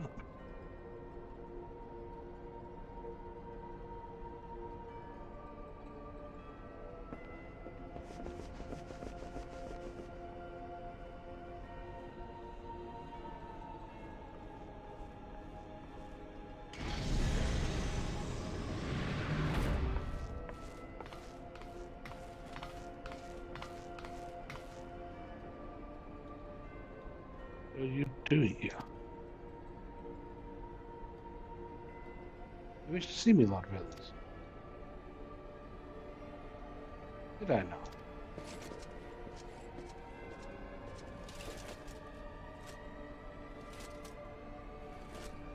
Oh yes, that's right. So you are Ali, yes? And you joined the military of your own free will along with your fellow orphans.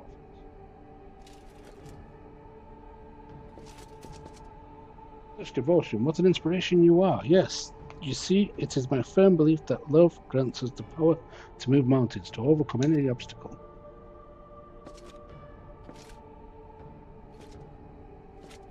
Together we shall discover the strength that lies within you. Take my hand, child. I will show you the way.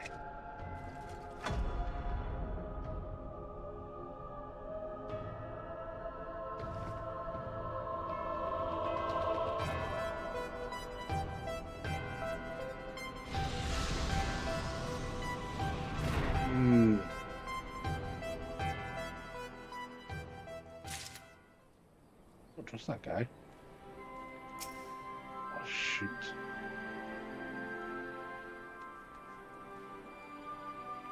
Where am I? I'm not going to take this one.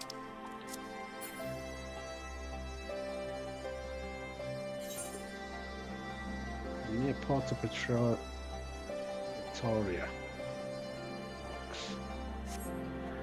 Okay, I'm going to come back for this another time. I'm going to carry on with the main story tomorrow because I'm going to have to stop now. So we will speak with an old friend Thancred tomorrow, which is my current quest.